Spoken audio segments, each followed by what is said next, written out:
Thank you. Now we take the moment of silence and meditation.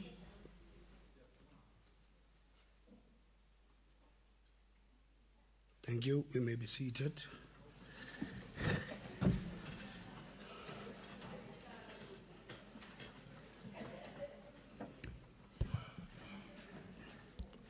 Thank you very much and good morning to all honorable members and our public at large. Once more, a reminder to honorable members that members, in terms of the rules, the time allocated for member statement is as follows. Each statement is 1.5 minutes. MEC response to a statement is 2 minutes. And the maximum of 7 statements are allowed under this rule. Are there any member statement? Honorable Makabane.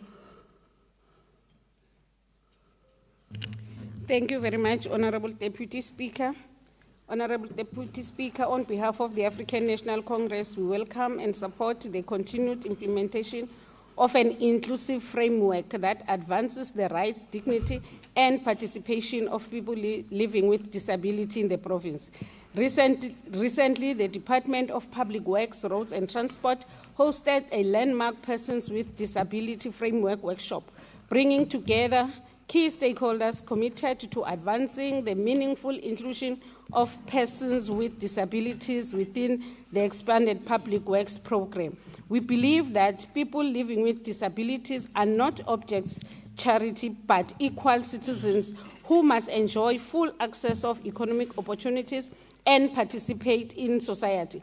The provincial approach promotes a society where barriers, physical, social, and economic are removed so that the people with disability can reach their full potential. Honorable Speaker, we further encourage all departments, municipalities, civil society, and our communities to work together to ensure that disability inclusion is not only a policy commitment, but a daily reality. We remain committed to building a caring and inclusive Mpumalanga where no person is left behind. I thank you.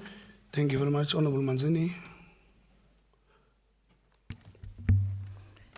Thank you very much. We welcome the statement by Honorable Makabane that indeed we must make sure that we prioritize persons with disability and also in terms of them participating in the economy of our country. I want to appreciate that the Honorable Premier is championing this and all the MECs and all the municipalities, he always insists that they must also participate and must include them and also the environment where they are working or where the public amenities must have those user-friendly facilities for persons with disability. Thank you very much, Honorable Deputy Speaker. Thank you. Honorable Mashiane.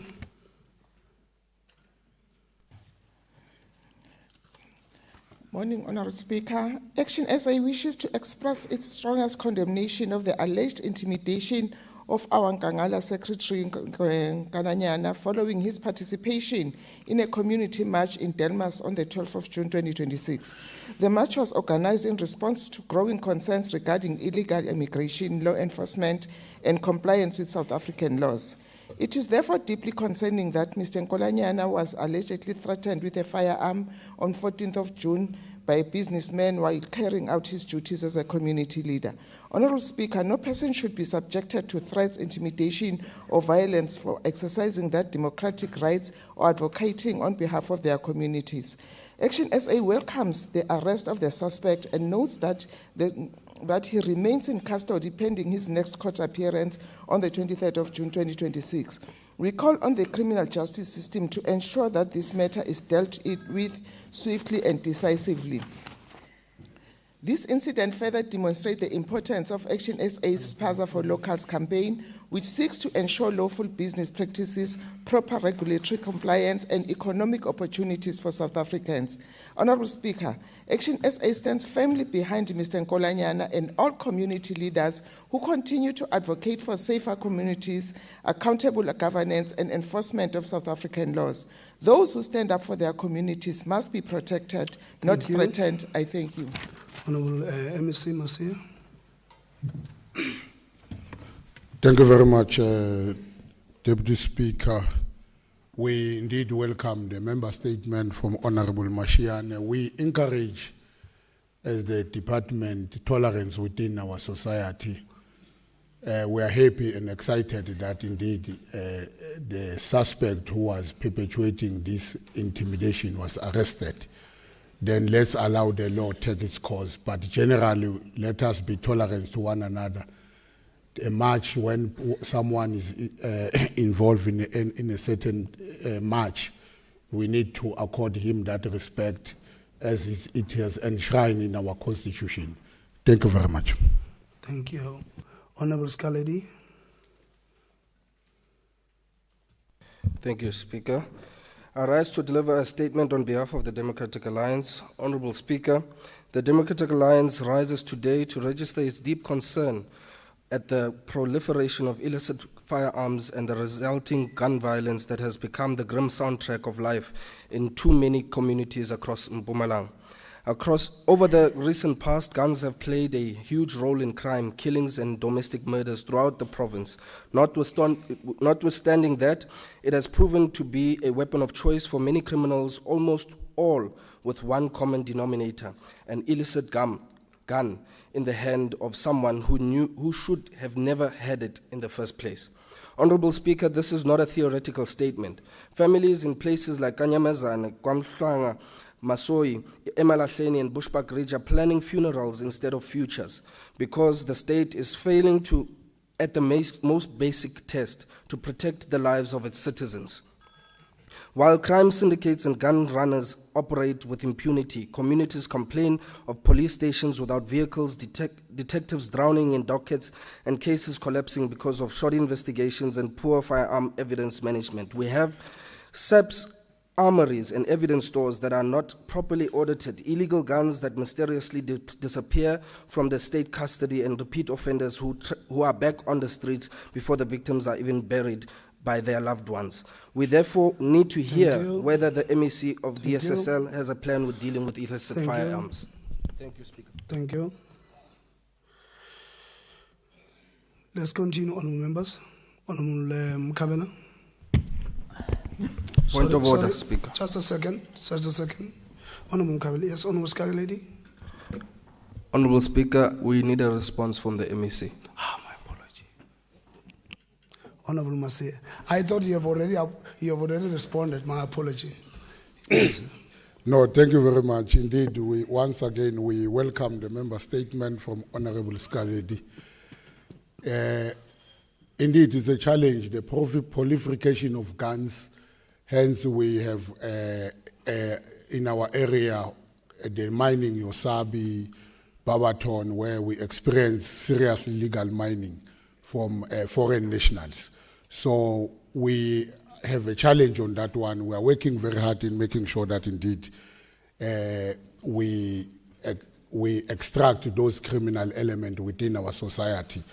We are also advocating with the National Department to come and assist us in terms of fixing the border. The border lines are porous, hence we are unable to manage the ins and out of foreign nationals that are coming to our country, not via the port of entry that is designed for them to come when they want to come to South Africa. But when you are saying, Honorable Scaledi, the state is failing, it's where your statement becomes theoretical. Because you say your statement is not a theoretical statement.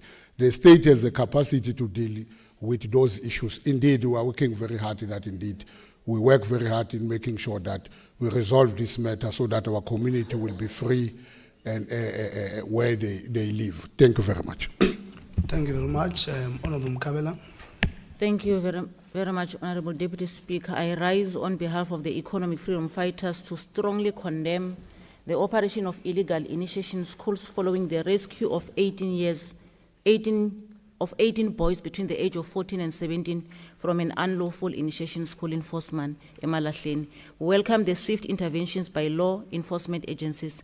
which resulted in the boys being safely reunited with their families and the arrest of a suspect linked to this criminal operation. Deputy Speaker, for years, initiation has been a sacred African practice that has been practiced by our people for generations. It is meant to instill discipline, responsibility, and cultural consciousness in young men. It must never be reduced to a money-making scheme by opportunists who prey on vulnerable families and children. The disturbing allegations that a minor was taken without the consent of his parents and that his mother was allegedly instructed to provide groceries and money in exchange for his release amount to kidnapping disguised as culture. Such actions have no place in our traditions and deserve the harshest consequences provided for in law.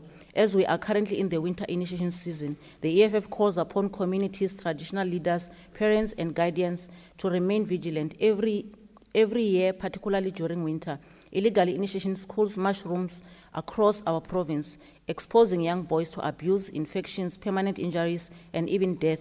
Communities must immediately report suspicious initiation sites, underage recruits, and schools operating without the necessary authorization. Thank you. Honorable Masia, Ms. Masia. No, thank you very much once more. We indeed welcome the member statement from Honorable Mkabela. We are happy that we are working together with our traditional leadership in making sure that initiation schools are done according to the rules that are governing that institution. However, we find ourselves, because we are dealing with human beings will find a space where they will make money. Initiation schools are not something that one can wake up in the morning and do business with it, because it involves the lives of our people. So we call upon all of us and also our traditional leadership to work very hard, and also call the SAPs that those who found in conflict with the law should be arrested and dealt with accordingly. Thank you very much. Thank you very much. Honorable Malepeng. Thank you very much, Honorable Deputy Speaker. Honorable Deputy Speaker, the African National Congress would like to extend an appreciation to the Department of Health and Department of Public Works, Roads and Transport for changing the lives of the community of Ward 21 in Dr. J.S. Moroka local municipality following the construction of a state-of-the-art clinic. This modern healthcare facility will improve access to quality healthcare services and bringing much-needed relief to residents who previously had to travel long distances to access medical assistance. Honorable Deputy Speaker, the clinic stands as a symbol of government's commitment to improving the lives of communities through better healthcare infrastructure and service delivery. As the African National Congress, we continue taking care of our people across the length and breadth of our province. We would like to urge the community of Ward 21 in Dr. J.S. Moroka and other areas where the province govern, as the provincial government has constructed infrastructure, to take care of those infrastructure as it is solemnly constructed to them to ensure easy access to service delivery. I thank you, Honorable Deputy Speaker. Thank you, Honorable Manzini.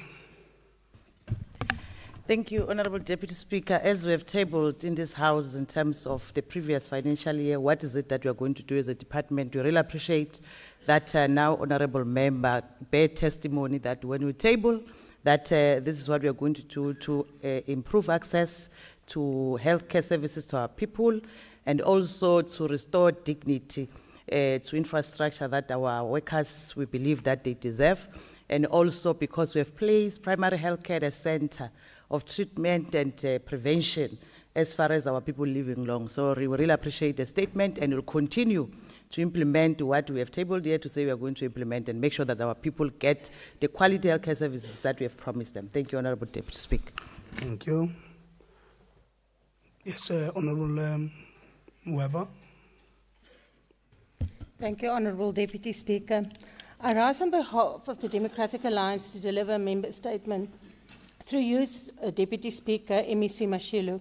In Section 27(1)(b) of the Constitution of the Republic of South Africa, it states everyone has a right to have access to sufficient food and water.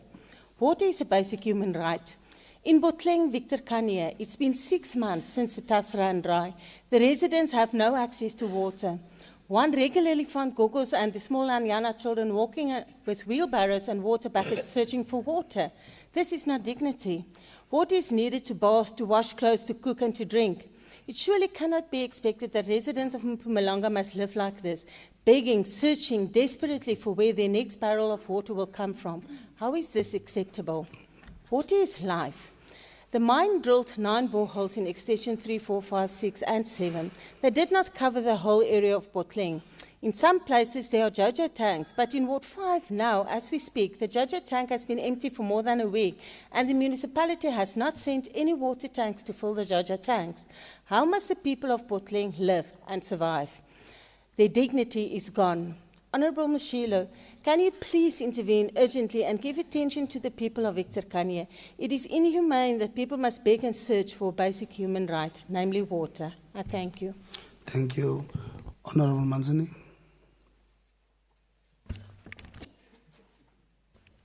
Welcome the statement from Honourable Member, and indeed we are going to continue to make sure that as a province we work with our communities and we resolve all the challenges that are affecting our people. We really appreciate the statement made by Honourable Member. Thank you. Thank you very much. Honourable members, in outstanding of any hand, we move forward now to executive statement. I'm informed that there are no executive statements. Now we move to the motions without notice. Are there any motions without notice? Honourable Fenyane. Oh, thank you, Deputy Speaker.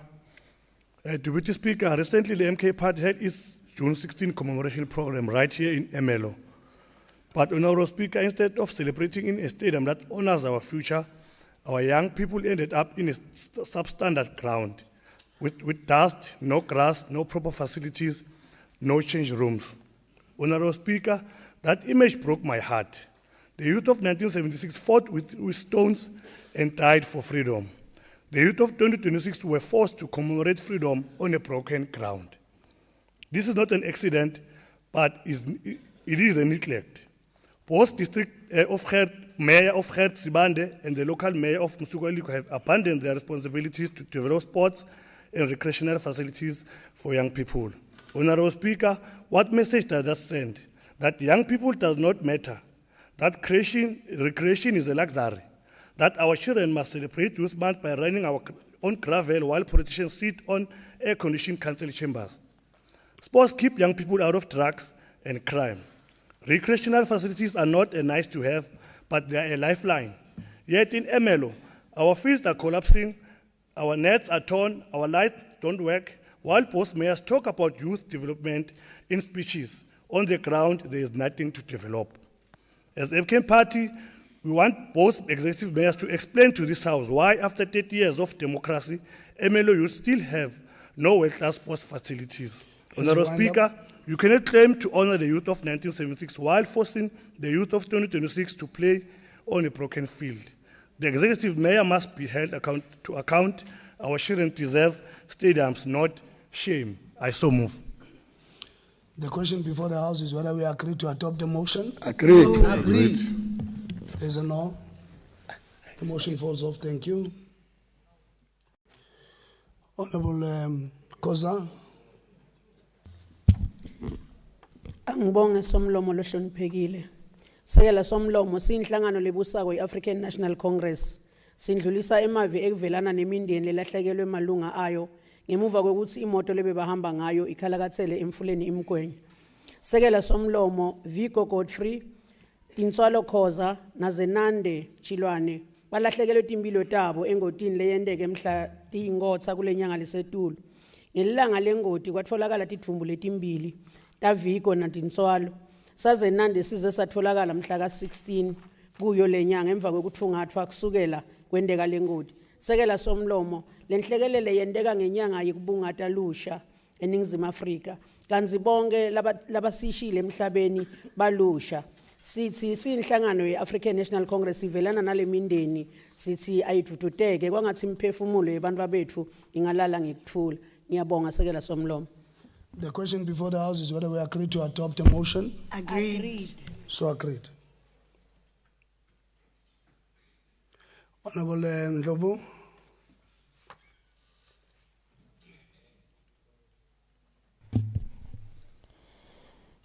Greetings, Honorable Speaker and people in the gallery and the members of the 7th House. Honorable Speaker, I rise on behalf of the economic freedom fighters to move a motion without notice that this House notes the booming success of the EFF Youth Rally held on the 16th of June 2026 at the Union Building in Tshwane, attended by 100,000 revolutionary fighters and supporters. This House must further note that the massive turnout was a clear demonstration that the people of South Africa continues to place their hope and aspiration in the EFF, the only genuine vehicle for economic emancipation, land restoration, and the attainment of true freedom. Speaker, the House must further note that the energy, discipline, and commitment displayed by thousands and thousands of young people at the rally is a sign that the EFF is steadily consolidating its support among the masses. The message from the Union Building was loud and clear that our people are with the EFF and they reject failed government, they are rejecting corruption, and they are rejecting unemployment and empty promises. As we march towards the 2026 local government elections, we do so with confidence that the EFF will take over municipalities in Mpumalanga and across South Africa, bringing accountability, people-centered and corrupt-free government. Indeed, 2026 is the year of victory or death. I so move. The question before the House is whether we agree to adopt the motion. Non-negotiable. Agree. They saw it. They saw it. It's Yes. fold off. Thank you. Yes, Honorable Scaledi.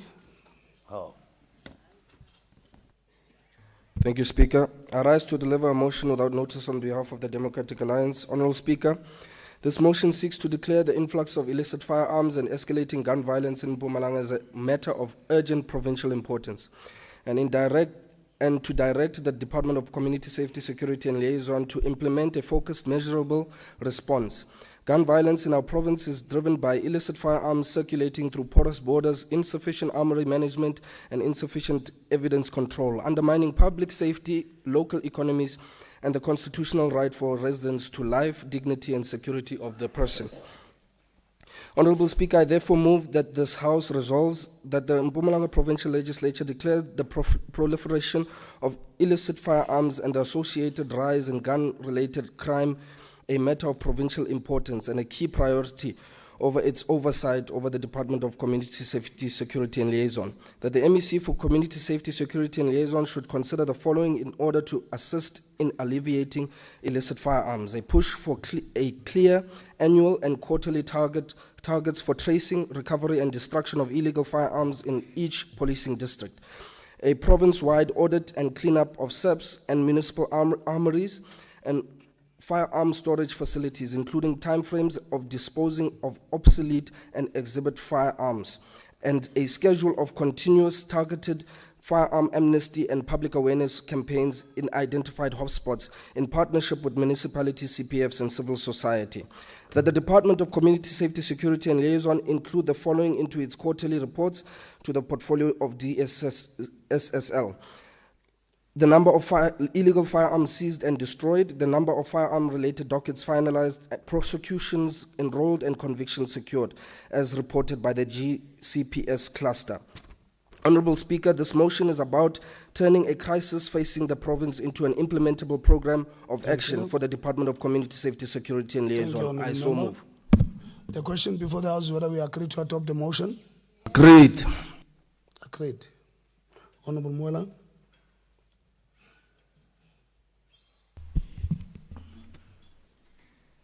Thank you very much, Honorable Deputy Speaker. I rise to move a motion without notice on behalf of the African National Congress to register our appreciation to SANRAL and the Department of Public Works, Roads and Transport in the province for the improvement of our road infrastructure currently underway in the province. Noting the fact that, Honorable Deputy Speaker, Mpumalanga is undergoing a major road infrastructure upgrades, spearheaded by SANRAL and the Department of Provincial Public Works, Roads and Transport.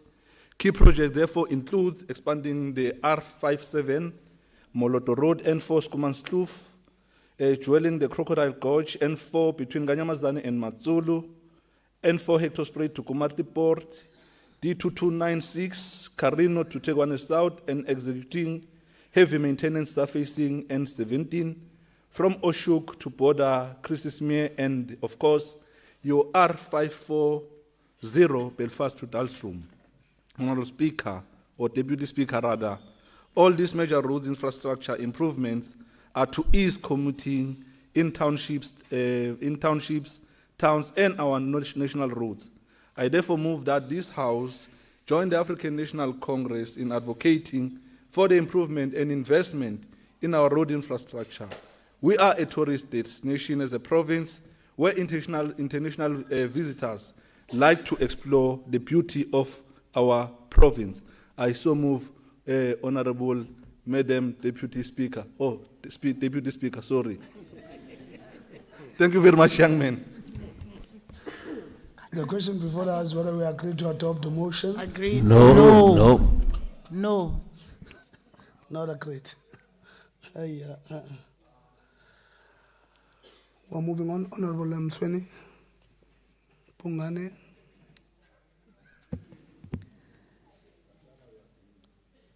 Thank you, Speaker. I rise on behalf of MK Party to move motion without notice that this House note with deep head that ECD centers in Msugalika local municipality are being abandoned, leaving our youngest children at a severe disadvantage. That this House further note many ECD centers in Westleton, Silobela, Mkondo wards and surrounding farms operate from dilapidated shacks without sale, water, proper toilet fencing or learning material. Practitioners are underpaid and unpaid for months, lack training and support, yet bear the burden of developing children aged 0 to 5. Since the 2021 shift from social development to education, Msugalikwa centers suffered registration delays, subsidies, backlog, and interdepartmental confusion. This House recognized that ECD is grade 0 or freedom, neglecting children before grade R, guarantee failure at grade 12. The youth of 1976 fought for education. The children of 2026 in Msugalika are denied the first step. Therefore, this House resolved that the MEC of Education and Social Development must conduct a joint audit in all ECD centers in Msugalika within 60 days and report to this House on total centers, registration status, subsidies, and infrastructure condition. The Department of Education must clear all outstanding subsidies and registration applications within 90 days and provide interim relief. Relief packs, meals, infrastructures, and grants. I so move. Thank you. The question before that was whether we agree to adopt the motion. Agreed. No. There's no. No. Not agreed. Honorable Silver. Thank you, Deputy Speaker. Even if the ANC can deny the truth and say no, that the event in Union Building was very big and surpassed even the inauguration of Nelson Mandela, it will not help them.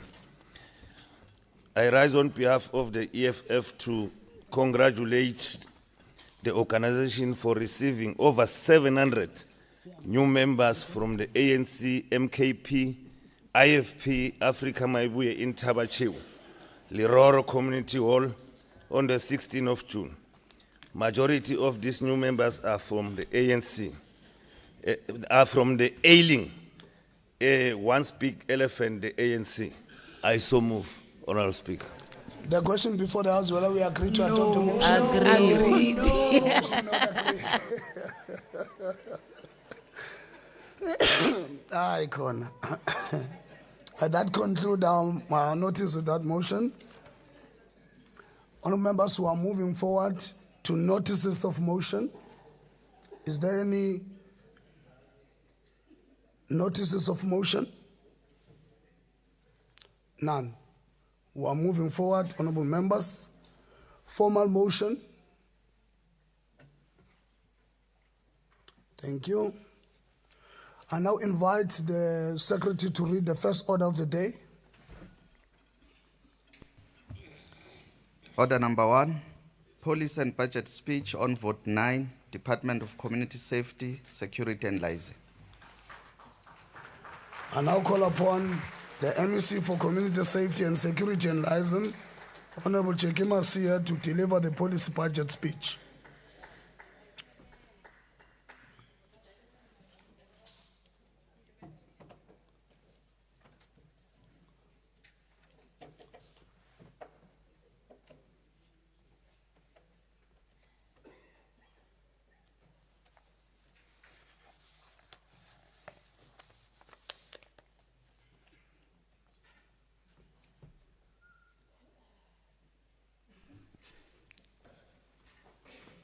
Thank you very much, Deputy Speaker, for the opportunity. Let me start by requesting the House to acknowledge the passing of the 8 people that were involved in an accident between Ngotwana and Waterfall Boven, where an articulated truck and a minibus taxi collided and 8 people died on the scene. On Tuesday this week. We also wish to request the House to note that in the passing of Vigo Godfrey, Dintswalo Koza and Zenande Chilwane, who were also involved in an accident. We are talking about 3 young people during the Youth Month, where our rescue and search and rescue team work almost 9 days to recover the lifeless body of the victim. With your indulgence, Honorable Speaker, may I request the House to stand up so that we show respect to the fallen fellow citizens.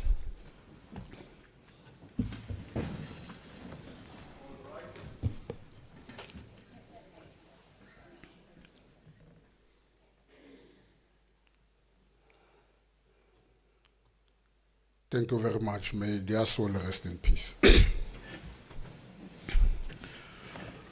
Honorable Deputy Speaker. Deputy Speaker. Honorable MEC, you may take a seat. Honorable Sidibeng. You must leave WhatsApp and concentrate in your work, because I've been raising my hand. No, raise the point of order. I want to, but I'm also calling you to order, to focus on your work. Yeah, order. thank you, Deputy Speaker. Well, I respected the MEC when he said you must stand up because of the fallen brothers and sisters. But by law, the MEC should ask the House through you, not him making us to stand up. He must say, through you, Speaker, or your indulgence, can I ask the House to stand up? That is how it operates. Thank you. Okay. You see, you are on WhatsApp. He did exactly that. That is why I afforded him that opportunity. Oh, apologies. Yeah, stop Thank WhatsApp. Thank you very much. You may proceed, MC. Thank you, City. Yeah, I'm telling you. Honorable Deputy Speaker, Honorable Premier Mandla Ndlovu, Honorable members of the Executive Council, Honorable members of the Provincial Legislature, the Chief Whip of the Majority Party, Uma Vamakabane, Chairperson of the Provincial House of Traditional and Khoisan Leader, Uhoshi Mukwena, Nabonda Bezita, Labakona, particular those whom I invited from Komazi under my chieftaincy, or under their chieftaincy. MEC, there's a point of order. May you please take your seat? Thank you very much. Honorable Just for the record, the MEC has greeted the Honorable Premier. He didn't mention that he's in absentia. So because now these things are all recorded, can you please correct? He's not present. So when he greets him, he must say in absentia because it's recorded. Thank you. Okay. Honorable MEC. You like drama in absentia.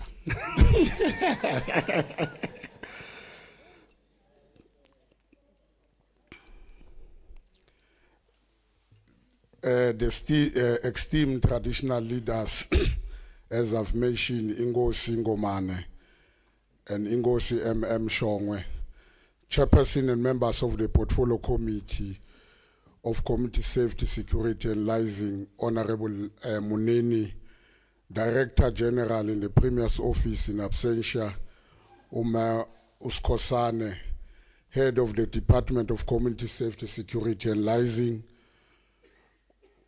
Umama Utloria Mazibugo, Acting Provincial Commissioner, Major General ZM Mkwanazi, and the Deputy Provincial Commissioners, General Schobela and General Likubu, present here. Also, Lieutenant General Langamandla from the South African Defence Force. You are also acknowledged. Your presence is highly, highly appreciated.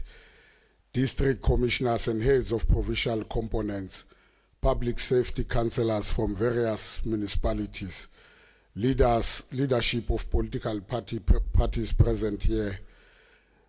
Also wish to acknowledge the MEC Deputy Minister for Education, Umama Urejaina Mhaula, and our veterans, Umama Ukendeti Mashiko Dlamini, present here.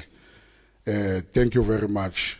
Members of the media, distinguished guests, Honorable Deputy Speaker, I wish to express my profound, sincere gratitude for the opportunity to rise in this august house and present the budget vote for the Department of Community Safety, Security and Licensing, Vote 9. We tabled this budget vote at a time when the safety security of our people and properties remain at the center of democratic mandate and developmental agenda. The people of Mpumalanga expect a government that not only delivers services, but one that also guarantees peace, stability, social cohesion, and freedom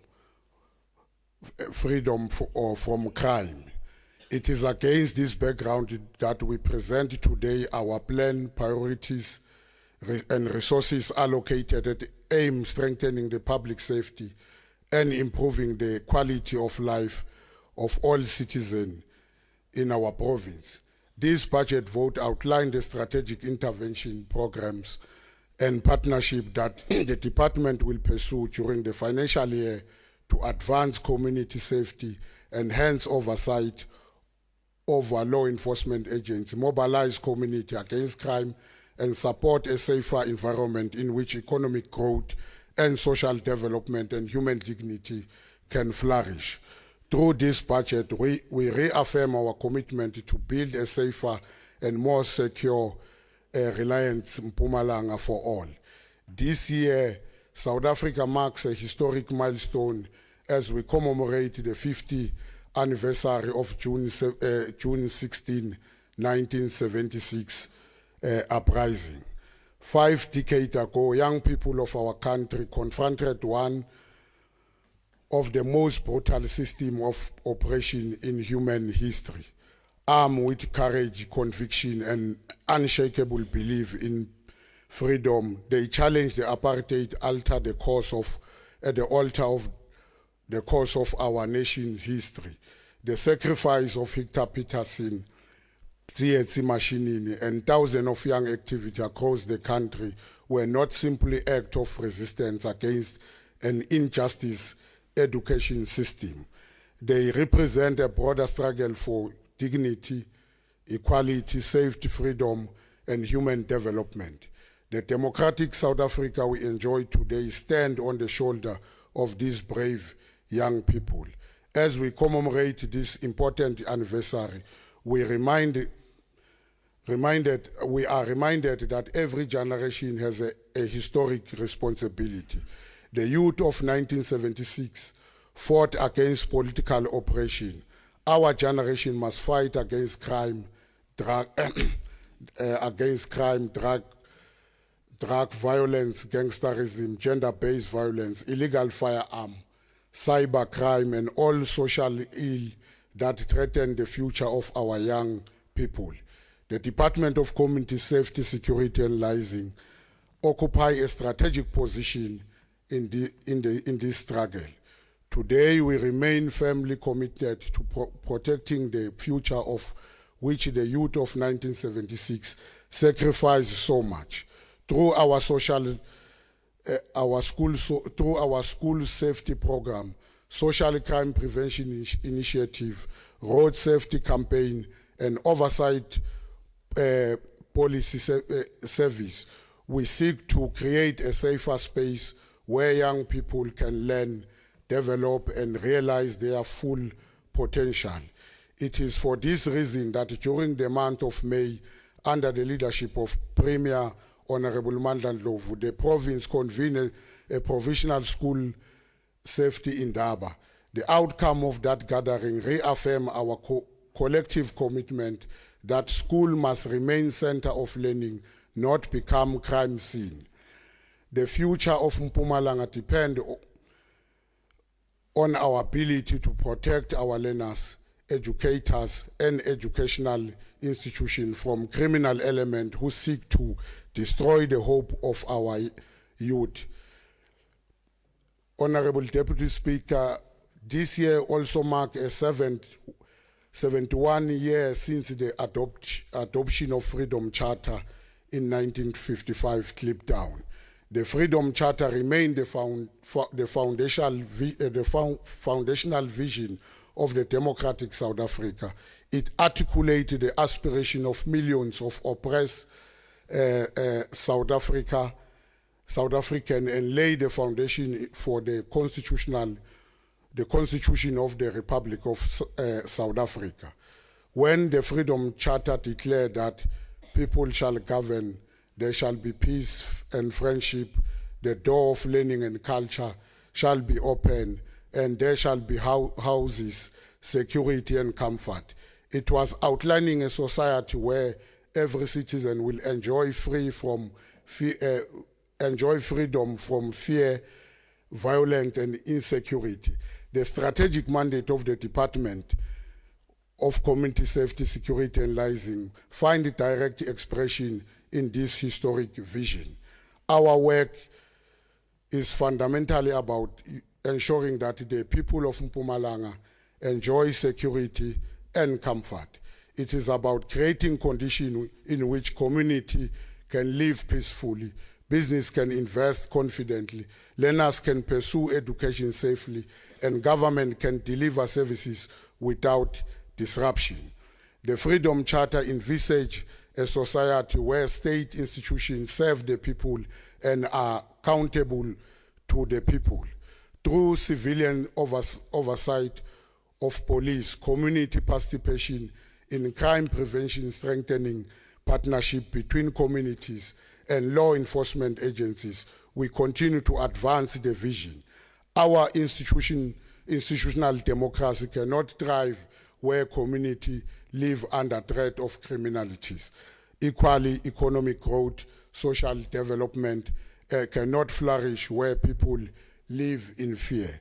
Community safety is therefore not merely a law enforcement issue, it's a developmental imperative. Honorable Deputy Speaker, the 7th administration has correctly identified the need to build a capable, ethical and developmental state whilst driving inclusive economic growth and job creation. The successes of these priorities depend significantly on safety, security.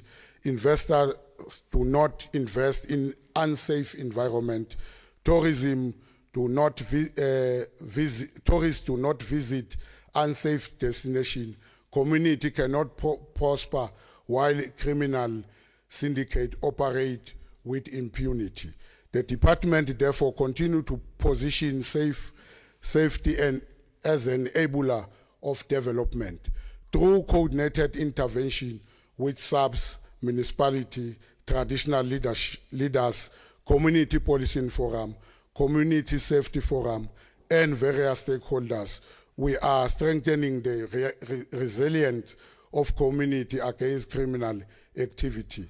We remain particular concerned about emerging organized criminal activity, including legal mining, drug trafficking, stock theft, extortion, infrastructure vandalism, and crime targeting vulnerable groups. These threats require a coordinated whole-of-government response. The Provisional Joint Operation Structure continues to provide an important platform for intelligence-driven operation and integrated law enforcement intervention. We will continue to strengthen this partnership to ensure that organized crime finds no sanctuary in Mpumalanga. Honorable Deputy Speaker, experience has taught us that government alone cannot defeat crime. The most successful crime prevention initiatives are those where communities become active participants in safeguarding their neighborhood. The department will therefore continue to strengthen community mobilization program, public participation initiative, stakeholder engagement, and social crime prevention campaign. These interventions are critical in rebuilding trust between communities and law enforcement agencies while empowering citizens to become active partnership in their fight against crime. Community safety forum, community policing forum, traditional leadership structures, faith-based organization, youth formation, women and organization, and the private sector remain indispensable partners in our collective effort to build a safer communities. The struggle against crime must become a societal movement. The policy priority of 2026-27 budget, the 2026-2027 financial year, present an opportunity for the department to consolidate gains made, strengthening governance, enhancing oversight, improve road safety, and safeguarding government infrastructure. Our priorities for the new financial year are anchored in our strategic pillars: building a capable and ethical developmental state institution, strengthen civilian oversight and community participation in policing, enhancing road safety and traffic law enforcement, protecting government infrastructure and strategic asset. These priorities are fully aligned with provincial and national priorities and contribute directly towards creating a safer Mpumalanga. Honorable Deputy Speaker, let me deal with the performance and the crime situation in Mpumalanga. Honorable Deputy Speaker and honorable members, we present this policy and budget vote at a time when the security sector finds itself under intense public scrutiny. The revelation currently emerging from the Madlanga Commission of Inquiry have once again brought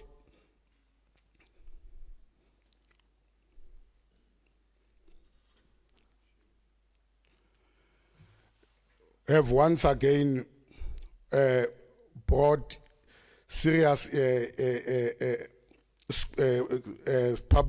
serious public scrutiny, particularly on the side of SAPS.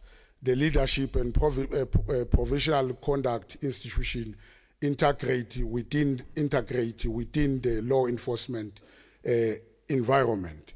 Equally, we meet during a period in which the Justice, Crime Prevention and Security Cluster, that we normally call as the JCPS, is being tested by the evolving security dynamics associated with the ongoing activities organized under the banner of March and March, requiring heightened, vigilant and coordinated security planning from all organs of the state. At the same time, the criminal landscape confronting our province is becoming increasingly and sophisticated and organized. As we witness the emergence and expansion of criminal syndicates that have diversified their operation into construction mafias, extortion, rackettness, illegal mining network, stock theft, syndicate, drug trafficking and operation, and under form of organized crime. These criminal enterprises are no longer isolated incident, but represent a growing threat to economic development, community stability, and the rule of law. They are well coordinated, well resourced, and highly adaptive, requiring an equally coordinated response from the security establishment. Honorable Deputy Speaker, despite these challenges, I stand before this House with confidence that the Department of Community Safety, Security and Licensing, working together with the South African Police Service and other security cluster stakeholders, remains ready and capable of responding to any eventuality that may threaten the safety and security of our province. Through the provincial joint operation and intelligence structures, our law enforcement agency continue to strengthen intelligence-led operation, improve coordination and enhance rapid response capabilities to confront both traditionally and emerging forms of criminality. Since the commencement of the 7th administration, we have deliberately prioritized stability, cohesion, and strategic leadership within the upper echelons of the South African Police Service. We took a conscious view that the fight against crime cannot succeed in an environment characterized by instability, uncertainty, and fragmented in leadership. Whilst the vacancies and acting appointment have from time to time present a challenge, we have constantly advocate for unity of purpose, discipline management, and organizational stability within the provincial police leadership. The results are beginning to vindicate the approach. The steady decline in record crime across many police stations in our province is not accidental. It is a reflection of improved operational coordination, stronger management oversight, better deployment of resources, and enhanced operation between law enforcement agencies and communities. These outcomes confirm a long-held conviction that leadership in any organization matters. Without a stable focus and united command structure at the apex echelons of effort to combat crime, will struggle to achieve sustainable result. We therefore wish to place on record our appreciation for the leadership displayed by the Acting Provincial Commissioner, Major General Dr. Z.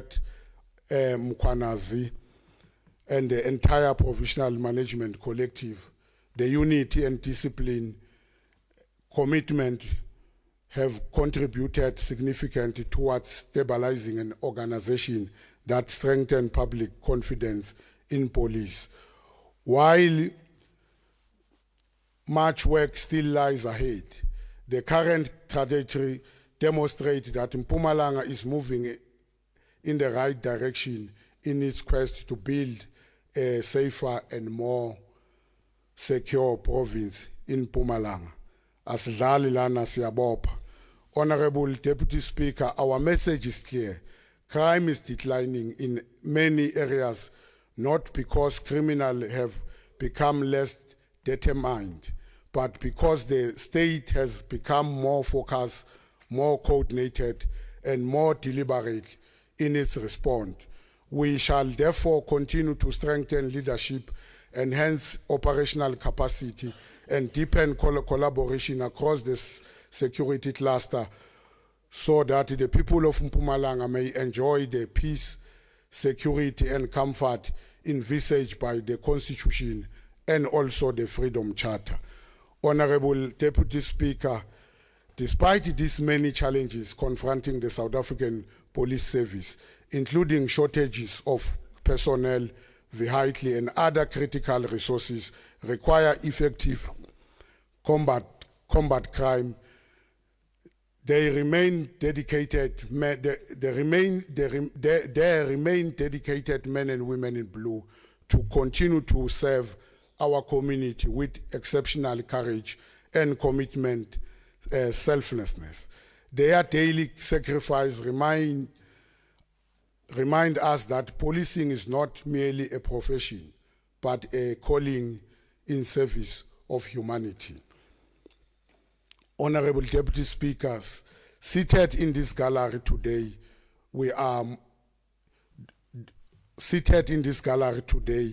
true embodiment of selfless public service and bravery. I have invited Captain J.C. Potgieter, Captain M.J. Potgieter, Sergeant Nyakane, and Constable Tutoid as my special guest on this occasion.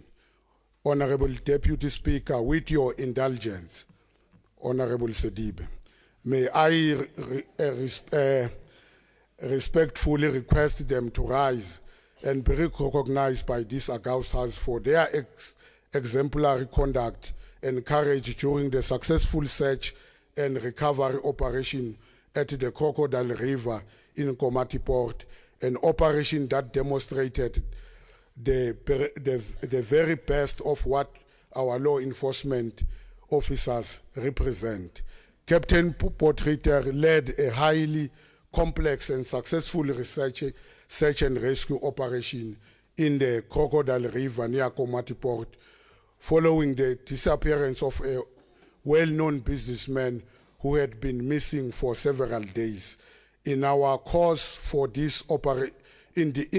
of this operation, Captain Potgieter displayed extraordinary bravery and professionalism when he personally descended into recovering a crocodile that was subsequently found to contain a human remains believed to be those of the missing businessman, together with several items commonly associated with human use.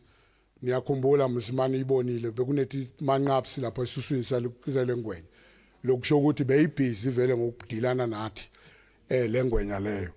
So his courage and determination and unwavering commitment to bring closure to a grieving family embody the fitness tradition of policing. Today we pay tribute to Captain Potgieter and his team for their outstanding service to the people of Mpumalanga. In the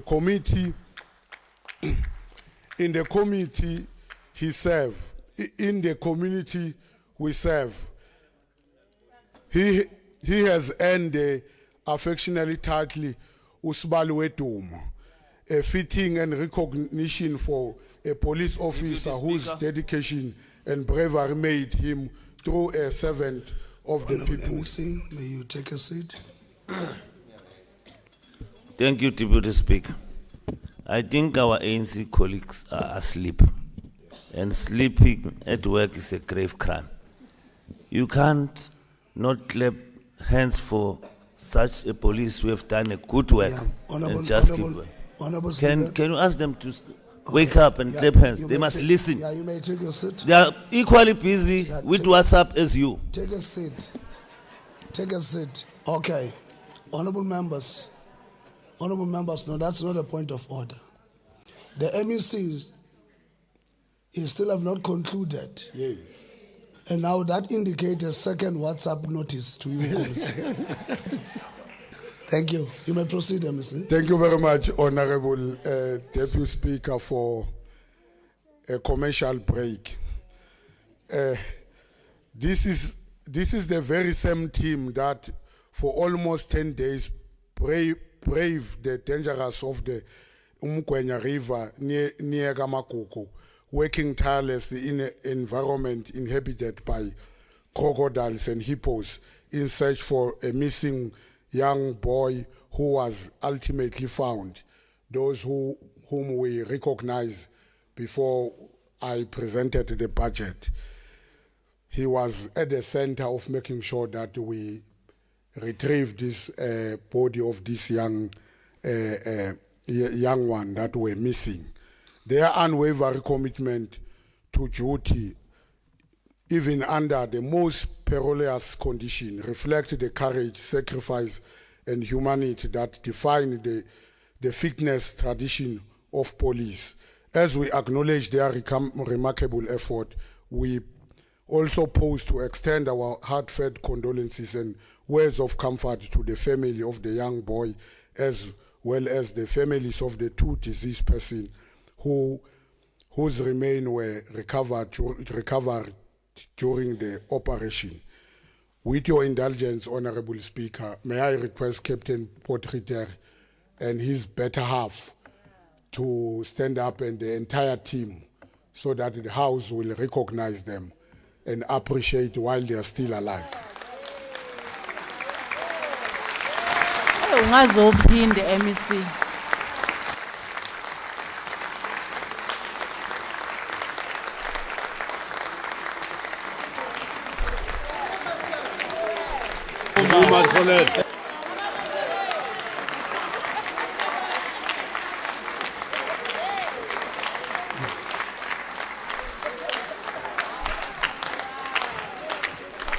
Thank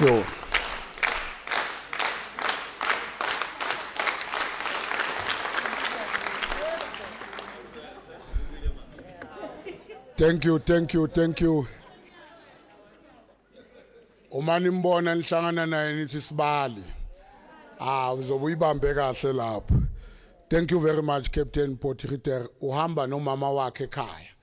They are doing the very same job.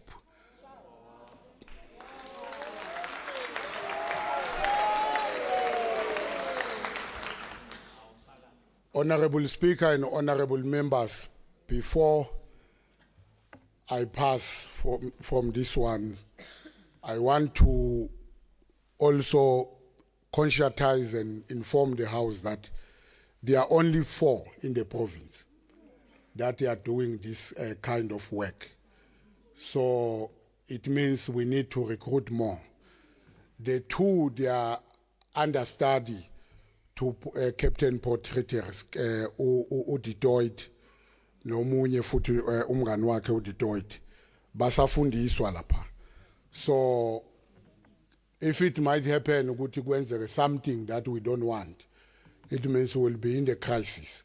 But we are continuing to make sure that indeed we request him to nurture those who are coming before him, and he's doing that exceptionally well. Thank you very much, Captain Potgieter, and thank you, Provincial Commissioner, for allowing them to come here when we requested you to please invite them to come before the House. As we share their grief and sorrow, and trust that the dedication displayed by these brave officers has at least brought a measure of disclosure and comfort during the profound difficult time.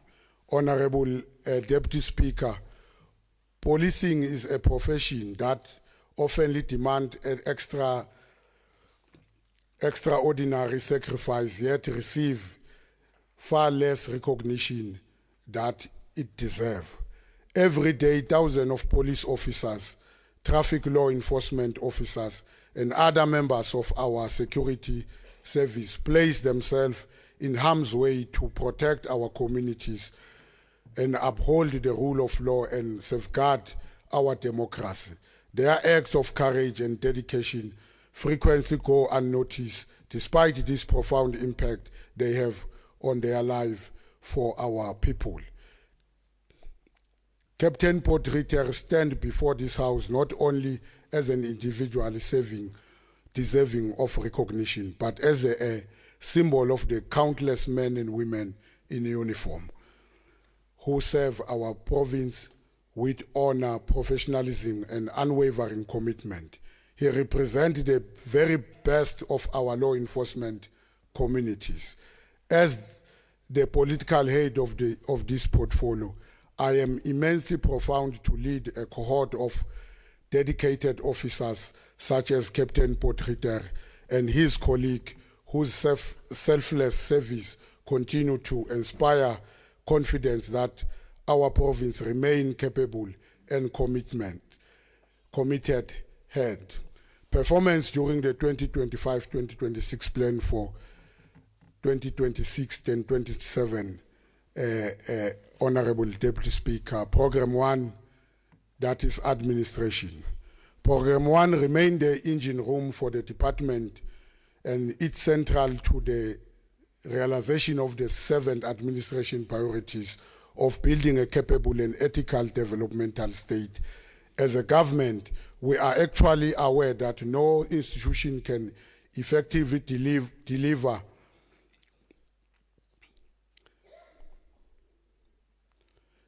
on its mandate without a professional public service, sound government system, and prudent financial management. The strengthening of administration capacity within the department is therefore not merely a compliance exercise, but a strategic intervention aimed at ensuring that every program of the department is adequately supported to deliver safety and security service to the people of Mpumalanga. The National Development Plan Vision 2030 envision a professional public service that is responsive, accountable, and capable during the development. In line with the vision and the priorities articulated by Honorable Premier Mandla Ndlovu, we continue to invest in human capital, strengthen internal control, improve financial management, and promote representative within the workplace. Our commitment to gender equality, youth empowerment, and inclusion of persons with disability reflect our determination to build a capable and ethical state public service that mirror the demographics and aspiration of our society. Furthermore, our investment in public employment program, internship, learnership, and the recruitment of young people into law enforcement career is a direct response to challenge of unemployment, particularly amongst youth. Through this initiative, we are not only providing temporary income relief, but we are also creating pathway into meaningful economic participation while strengthening the capacity of the state to deliver services. We are delighted to report that the department currently has 44% women representative in senior management services. In terms of our employment equity plan, we are convinced that the national target of 50% gender representation is within our reach. The department managed to reach 2.8% employment of people with disability at all levels in the department. This is not a ceiling, but it's a bare minimum. We hope to mainstream them in the department to affirm their employment as an universal right. We made stride in filling several SMS vacant posts in the previous financial year in our effort to improve service delivery and strengthen internal capacity.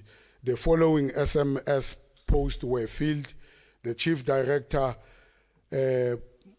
Provincial Civilian Secretariat for Police, Director Police Oversight, Director Partnership, Director Revenue.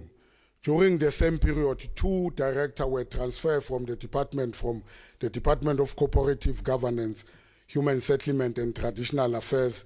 They were transferred to the Management, Accounting and Financial Accounting Directorate, respectively. Filling these positions will enable the department to realize the 7th administration of building capable, ethical and developmental state. The department has also enhanced revenue management capacity in line with the Public Financial Management Act. The department continues to make a meaningful contribution towards government effort to combat unemployment and create sustainable livelihood opportunity for the people of Mpumalanga.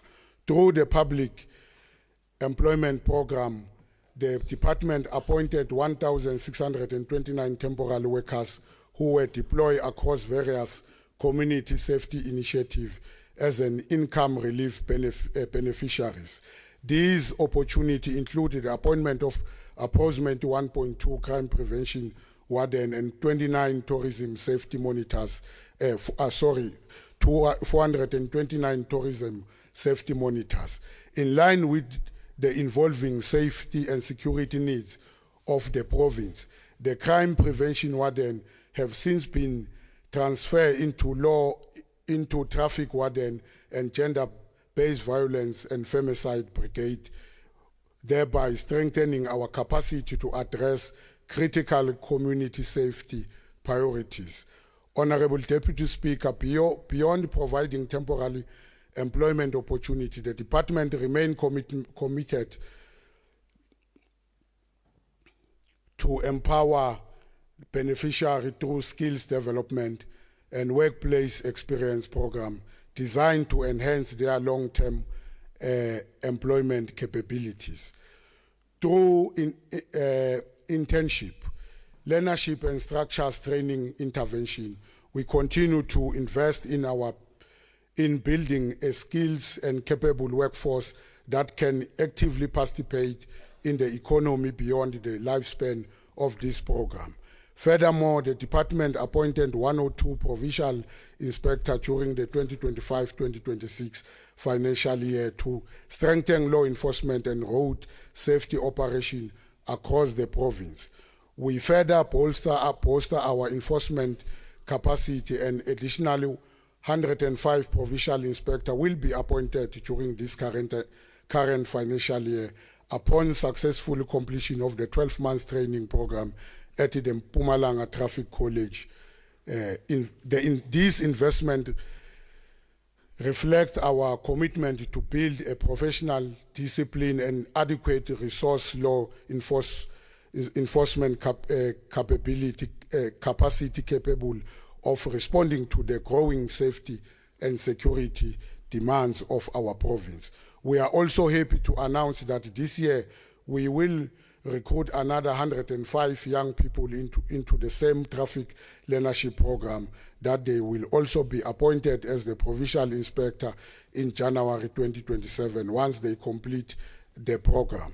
In our effort to bridge skill gap, the department will continue to capacitate employees to improve performance, bolster a high capable administrative department capable of efficient service delivery. Honorable Deputy Speaker, the department is currently rolling out its approved organizational structure following is approved by the executive authority, subsequently concurred by the concurrence by the Ministry of the Public Service and Administration. This important organizational reform is aimed at strengthening institution capacity, enhancing service delivery, and ensuring that the department is adequately positioned to fill its mandate and effectively and efficiently. The following decision by the Executive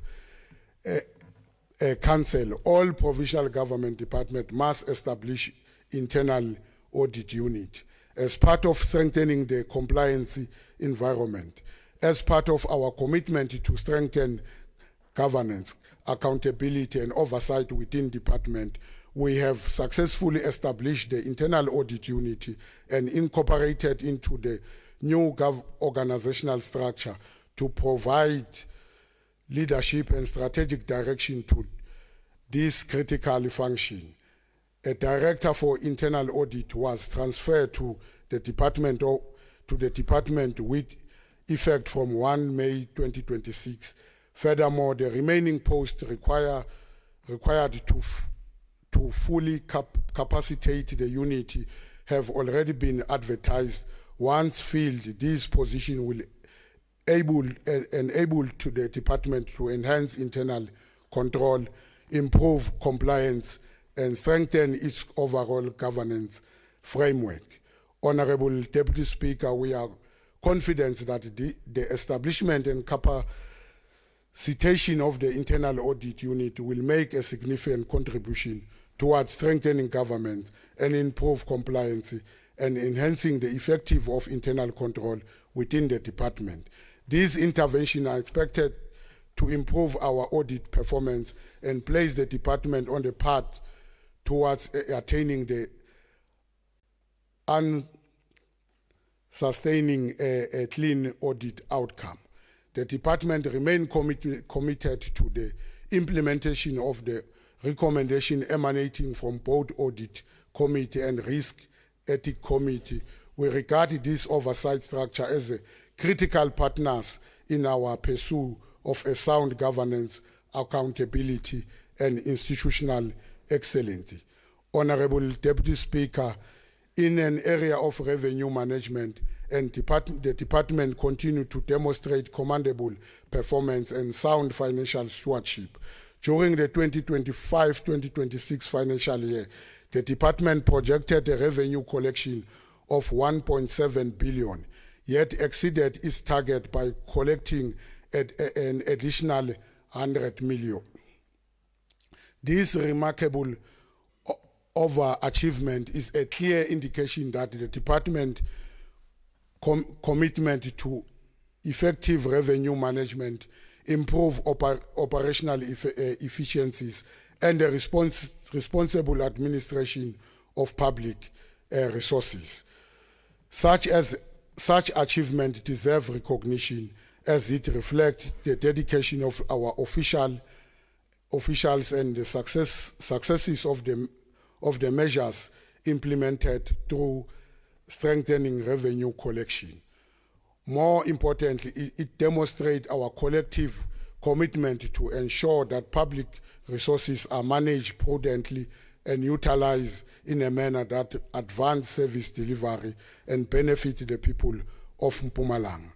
Program 2, Honorable Deputy Speaker, that Provincial Civilian Secretariat for Police Service. Program 2 gives practical expression to the institutional principle of civilian oversight over the police and the broader democratic imperative that policing must enjoy the confidence and participation of communities. The Constitution envisages a police service that is accountable, transparent, and responsive to the need of society. It is therefore the responsibility of the Civilian Secretariat to ensure that police remain people-centered and guided by the values of our constitutional democracy. The fight against crime cannot be won by law enforcement agencies alone. Experience has taught us that sustainable safety is achieved when community become active participant in crime prevention. It is for this reason that the 7th administration continue to prioritize social crime prevention, community mobilization, victim empowerment, and partnership within civil society organizations. These interventions align the National Development Plan and the Provisional Safety Strategy, which recognize community involvement as a critical pillar in building safer communities.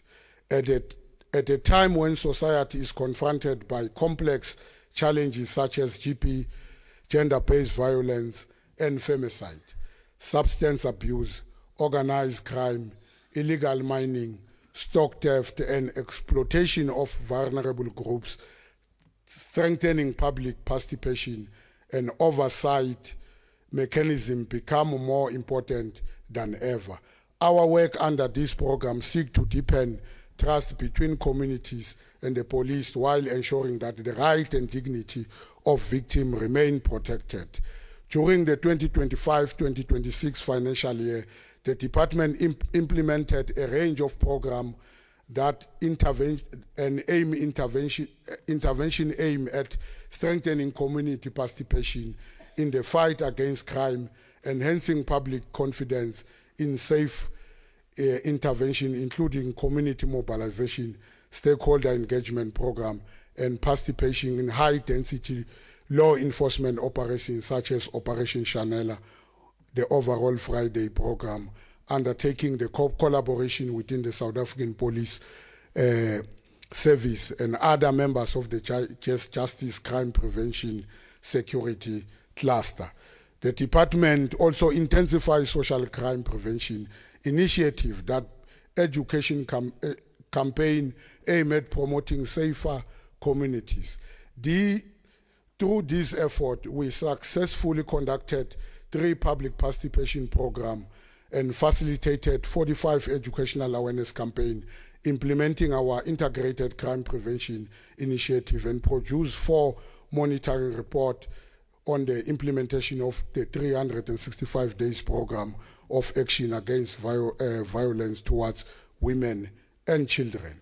As part of our constitutional oversight mandate, the department monitors 90 police stations to access compliance with policing policy and the implementation of a Domestic Violence Act of 1998. These oversight interventions continue to play a critical role in improving service delivery, accountability, and responsiveness within the policing environment. In the current financial year, the department will continue to strengthen oversight policing service by monitoring all 90 police stations and conducting detailed analysis of 12 reports on service delivery compliant against the South African Police Service. Where shortcomings are identified, recommendation will be made to South African Police to improve service delivery, enhance public trust in law enforcement. Fight against gender-based violence and femicide. Honorable Deputy Speaker, the Minister of Police launched a 90 days acceleration program against gender-based violence and femicide. A focused national intervention and aim at strengthening prevention effort, enhancing investigation, and accelerating the finalization of the cases within our courts. I'm pleased to report that in Mpumalanga province made a meaningful contribution towards the implementation of the success of this important initiative. During the 2025-2026 financial year, a total of 2,765 cases of GBV violence and femicide were registered across the province. Through this coordinated effort of law enforcement agency, criminal justice partners, 238 suspects were arrested. Furthermore, 27 life in prison sentences were secured, which 533 convictions resulted in sentences exceeding 20 years behind bars. And additionally, 424 offenders received sentences of 10 years and above. These achievements send a clear message that perpetrators of gender-based violence have no place in our society, and that the criminal justice system remain resolute in holding them accountable. Honorable Deputy Speaker, as we intensify our fight against gender-based violence and femicide, we wish to send our unequivocal message to all criminals and those who continue to inflict pain, suffering, and fear upon our communities, that particular women and children. The law will pursue them relentlessly, and the full might of the criminal justice system will be brought to bear against their action. In the language of our people, we are saying, "Yekelen lento nizoslimalela."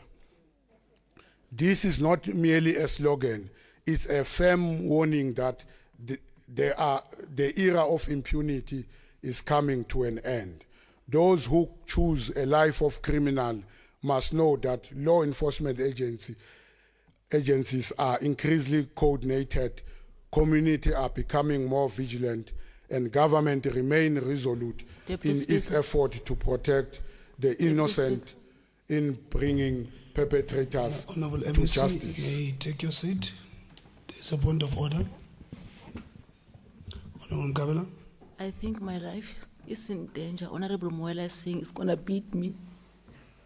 Hi, Bo. Please, can you please protect me? Okay. All right, it's okay. He's showing me a fist and say like, he's gonna beat me. Yekele lento zoslimalela. Okay. Yekele lento zoslimalela. Okay, it's okay. No, Honorable And Speaker. equally is women abuse. Honorable Speaker, I think I must show you the message that she has sent me before. All right, Honorable MEC, honorable members, I do appreciate the commercial break, but it should not affect the time allocated. Yeah. Okay. Thank you Let's very much, Deputy Speaker. Honorable Mkabela, you are protected. You can quickly go to the Provincial Commission and open a case, against the honorable member. Honorable Speaker, the brutality of gender-based violence and violence against vulnerable persons continue to shame our society. Just last week, the people of Mpumalanga and indeed the country were horrified by the viral video depicting the savage assault of a 66-year-old woman in Makokeni, near Skumansdal, in the Nkomazi local municipality.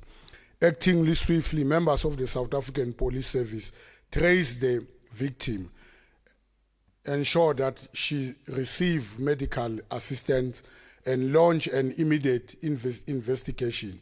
Their work resulted in the arrest of a 22-year-old suspect who has since appeared before the Nkomazi Magistrate Court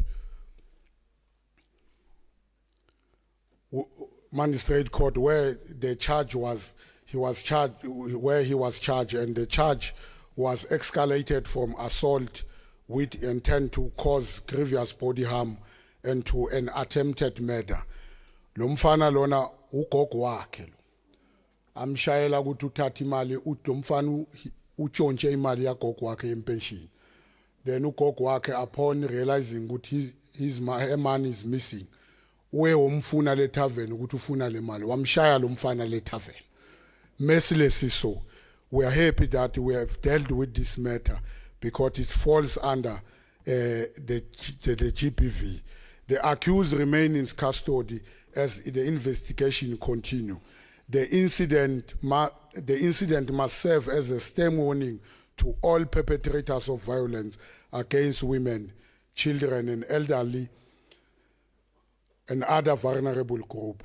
The era in which criminals believed they could hide behind closed doors social status or community silence is becoming to an end. Together with SAPS and the National Prosecution Authority, all stakeholders within justice, crime prevention, security cluster will remain relentless to pursue offenders and ensure that the full might of the law is brought to bear against them. One act of violence against a woman, a child, or an elderly person is one more many. As government, we remain resolute in our commitment to build a community where dignity, safety, and human life are protected at all times. To the law enforcement, to the law-abiding citizen of Mpumalanga, we reaffirm our commitment that your safety and security, dignity remain in the center of everything we do. While we acknowledge this significant achievement, we remain actually aware of the challenges that continue to undermine our collective fight against gender-based violence and femicide. These include the persistent problem under reporting, delay, reporting of incident, and cultural community pressures that often discourage victims from seeking justice. Addressing these barriers remain critical if we are to decisively win the battle against GBVF. Mpumalanga is predominantly a rural province, with many of our community falling under the leadership of Amakosi, that is our traditional council. In recognition of the strategic role played by traditional leaders in the province, promoting peace and stability, social cohesion, we will continue to strengthen the traditional police concept.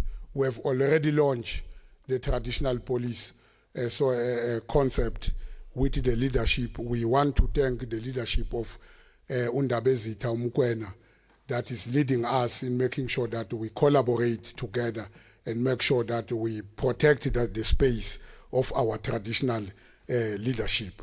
These initiatives seek to institutionalize and operationalize the partnership between policing environment and traditional leadership structures, thereby enhancing community participation in crime prevention and the maintenance of law and order within traditional government communities.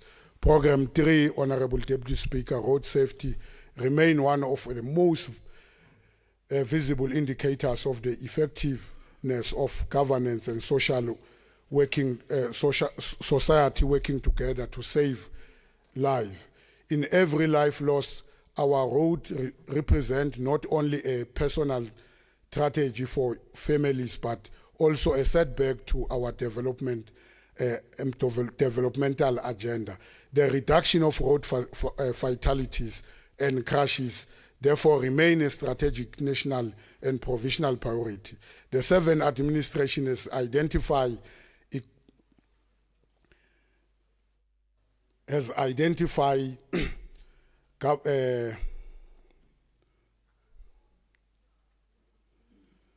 the 7th administration has identified every life lost on our road irrespective, not only a personal strategy of a family, but also a setback to our developmental agenda.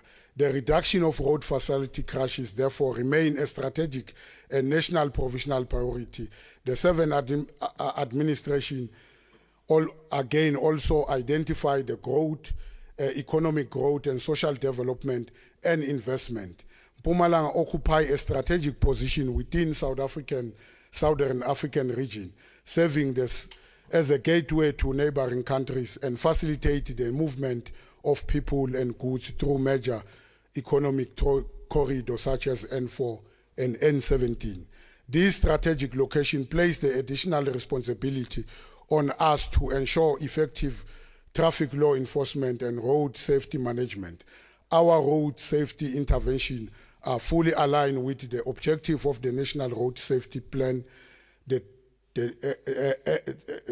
plan and strategy, the decade of action for road safety and the provisional growth and development strategy. Through education, enforcement, and engineering stakeholder partnership, we seek to enhance road users' behavior, reduce fatalities, and ensure that our road contribute positively to economic development rather than becoming the center of preventable loss of life. The recruitment of young people into traffic law enforcement further demonstrate government commitment to simultaneously address unemployment and improve public safety. It is practically example of how safety intervention can contribute to broader societal economic transformation. Road safety remain one of the most urgent public safety challenges. Crashes not only destroy families, but also placed a huge strain on state finance through road traffic accident fund, claims, and other expense required for the responding of crashes. As part of enhancing road safety in the current financial year, traffic law enforcement conducted the following: the road R204 road safety audit, 2,308 speed operation, 42 roadside operation, 16 pedestrian safety campaign, and 32 drinking driving operation. We believe that operations save many lives on our roads and have also contributed towards changing the attitude and behavior of our road users. Honorable Deputy Speaker, during the current financial year, the department will intensify implementing the comprehensive road safety intervention aimed at reducing and road crashes during crashes, injuries, and fatalities across the province. This intervention will include the conducting of road safety audit, target speed enforcement operation, regular roadblock, intensified drinking and driving enforcement campaign. Through these measures, we seek to promote responsible road user behavior, enhance compliance within law enforcement, and make sure that indeed our roads are safe. Honorable Speaker, the department will procure a moving traffic violation system to be deployed in high performance law enforcement vehicles. Siyothenga imoto, Honorable Speaker, Deputy Speaker, 10 years so defeat that system. While we are driving, Honorable Mukabela, and overtaking on a barrier line, they will able to detect that and stop you and give you a fine, or you will get the fine at the post office. It will depend. That system we call it moving violation. While we are moving and violating the law, we are able to prosecute on the spot. This advanced technology will strengthen our ability to detect and act against excessive speeding, dangerous overtaking, and other reckless driving behavior on our roads, particularly during the peak travel period and holiday season. Let me send a clear warning to those who choose to disregard our traffic law. Your days of operating with impunity are numbered. In Mpumalanga, we are intensifying enforcement and increasing our presence on the road. To all reckless drivers, speeders, and habitually offenders, our message is simple, unequivocally. Asidlali siyabopha. If you endanger the life of other road users, the law will catch up with you. To deal with staff shortage in traffic law enforcement, as indicated, we are going to further recruit 105 young people currently that are we are going to recruit for this year another 105 traffic learnership program. Upon successful completion, they will be appointed as provisional inspector augmenting our law enforcement capacity, and replace personnel lost due to retirement and other attrition. Honorable Deputy Speaker, as part of addressing unemployment among young people and improving capacity in law enforcement, we will recruit furthermore 105 learners to the same program this year. Our learners' performance will in the national road safety debate and participatory education. Finally, last year in Gauteng, they also won the rural category of the debate and were also declared joint winner in the rural category in Limpopo province. Honorable Speaker, Mpumalanga is competing with Limpopo in everything. It's what we are doing currently. Our province is also won both urban and rural categories of the PET competition. We once more applaud the official of road safety education, the trainers and all the learners who participated in this competition at all levels. We also applaud our sponsors for supporting this initiative. We will again participate in this year competition. These help instill a culture of road safety among the youth. We are grateful for strong private sector support. It is in this context that we report to this august house that the South African Breweries SAB will donate a vehicle fitted with a grabber system to dictate drunk drivers in real time.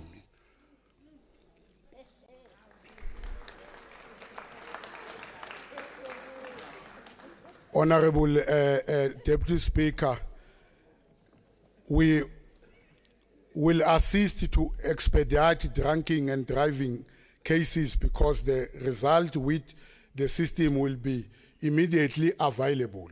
We believe that quicker prosecution of drinking while contribute greatly to reducing deadly crashes caused by drunk drivers. Vanguard has also donated 9 vehicles to traffic law enforcement. On the other hand, Planco mining and hiring will contribute a sport utility vehicle for the department. We are continuing through you, Honorable Deputy Speaker, Honorable Sedibe, to request the public sector. They are coming on board in making sure that they contribute towards the department in making sure that our people are safe on our road. We also wish to acknowledge the available contribution of our private sector partnership who have over the years consistently supported the department's traffic law enforcement and road safety initiative. These include Basco Pty Ltd, My Boot Transport, Sosol, Old Mutual, and ABSA. Their continued partnership demonstrated the importance of the whole society approach in promoting safer road and protecting the life of all road users in our province. The process of transferring motor vehicle registration and license functioning from the Paliseng and Dr. J.S. Moroka municipality to the department has been successfully concluded.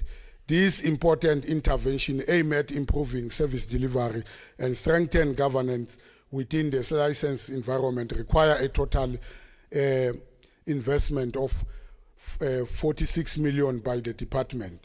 Through this process, we have ensured the continuity of service to the public while enhancing the efficiency and integrity of this critical function.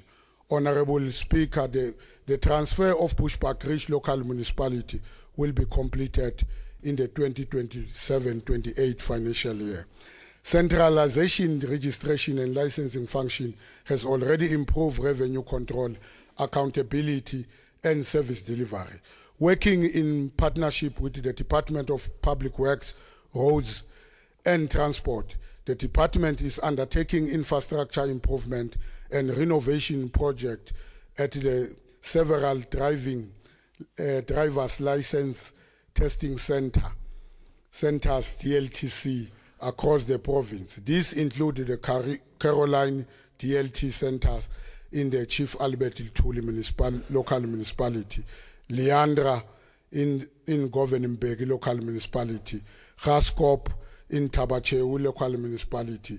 These upgrades are aimed at improving service delivery, enhancing a customer experience, and ensuring that our license facility met the required operational standard. As part of our commitment to build a developmental state in bringing government service closer to the people, the department will collaborate with the Department of Public Works, Roads and Transport to identify, repurpose underutilized government building for the establishment of a modern driver's license testing station. Our initial focus will be on Ganyamazane in the city of Mbombela and Piet Retief in Umkondo local municipality. This intervention informed by the long-standing vision of the African National Congress of creating a responsive and people-centered government that places the needs of our commitment at the center of development. By decentralizing license services, we will reduce the burden of long traveling distance, ease congestion at existing facility, shorten waiting time, improve overall outcome experience for our people. An amount of 16 million has been allocated towards this initiative. Through this investment, existing government infrastructure will be renovated and transformed into fully functioning modern licensing center capable for delivering efficient and accessible services. At this practical demonstration of how a caring ANC-led government continue to utilize public resources responsible to improve the quality of life in our community and ensure that no citizen is left behind in accessing essential government services.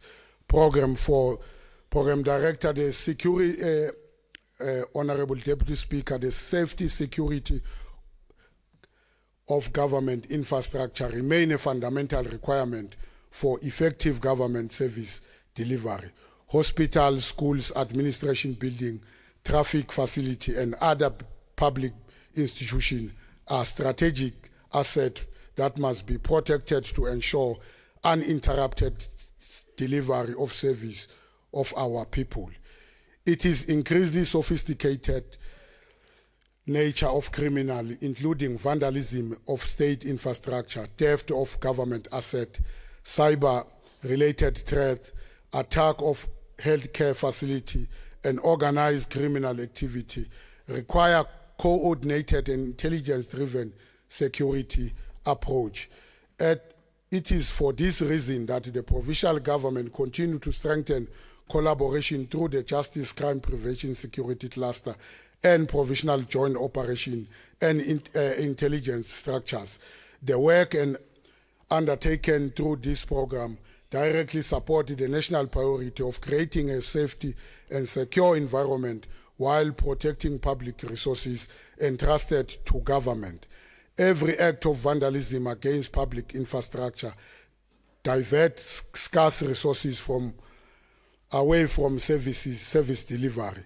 Every security breach undermines the state's ability to provide service to community. Consequently, investment in security management is not an administrative luxury, but a developmental necessity. As we continue to modernize security system and improve compliance monitoring across government facilities, we remain guided by the principle that public resources must be protected so that we can continue serving present and future generations of the people of Mpumalanga. The department continues to provide strategic security support, coordinated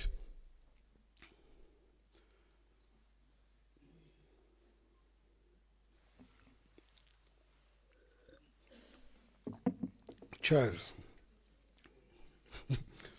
so that they continue to serve the serving present and the future generation of the Mpumalanga. The department continue to provide a strategic security support coordinated a security aim at achieving tangible results in making sure that we secure all our building in the province. Collaboration within various structures through the provincial joint structures has created a multidisciplinary approach to fight crime and criminality in government facility, especially by paying more attention to health facility, which is the past experience attack on medical staff. Honorable Deputy Speaker, Honorable Manzini, this is your area where me and you, we fight many times. Yeah. During this period under review, the department monitor and assess security compliance of 848 government building facilities across the province to ensure that the contracted service provider adhere to the requirement, standard and contractual obligation. The number of facilities requiring security oversight increased from 820 in 2024 to 2025 financial year to 845 in the 2025-26 financial year. The growth is largely contributed to additional requests from client department as well as the ongoing transfer of licensing function from municipality to the department. While this expulsion reflects increased confidence in the department's security management capabilities, it also places additional demand on our resources and operational capacity.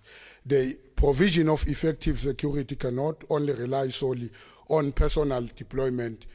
It requires modern integrated security system, include improving access control, measuring surveillance technology, and other electronic solutions. However, the upgrading of physical security infrastructure, such as perimeter fence, security barriers, and electronics security system remain constrained by limited financial resources. Addressing the infrastructure deficiencies remain one of the key challenges facing the department. Despite these challenges, we remain steadfast in our commitment to protect government facilities. During the current financial year, the department will continue to strengthen and improve security measures across government institutions through enhancing monitoring, improve security management practice, and gradually modernize a security infrastructure, thereby ensuring a safe and more secure environment for both public and servant and citizen. Security preparedness for the 2026 local government elections.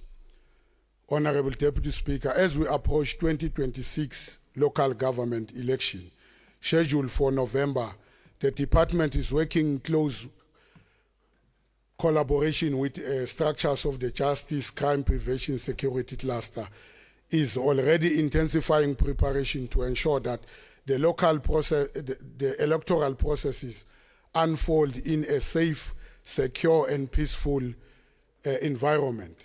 Our commitment is to safeguard everyone voting station, protect electoral infrastructure, and ensure that all citizens are able to exercise their constitutional and democratic right to vote freely without fear or intimidation.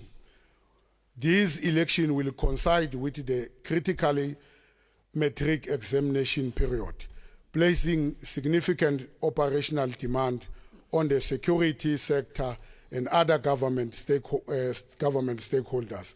However, through carefully planning, coordinated deployment of resources, and enhanced collaboration among all role players, we are confident that both national priorities will be successfully managed. We therefore wish to ensure the people of Mpumalanga, particular parents, educators, and learners, that all necessary measures will be put in place to protect examination centers and maintain an environment conducive to learners and assessment. Our matriculant must write their final examination without disruption, while our communities participate in the democratic process in safety and peace. As I conclude, Honorable Deputy Speaker, Martin Luther King Jr. once reminded us that, quote unquote, true peace is not merely the absence of tension, it is the presence of justice. It is this pursuit of justice, safe and human dignity that underpin the budget vote we table before this House today. The Honorable Deputy Speaker, the total budget for the financial year 2026-2027 is 2,350,000,000. Honorable Speaker, to translate our policy commitment into tangible outcome for the people of Mpumalanga, we have strategically directed the resources entrusted to us for the following budget allocation across the department of 4 programs.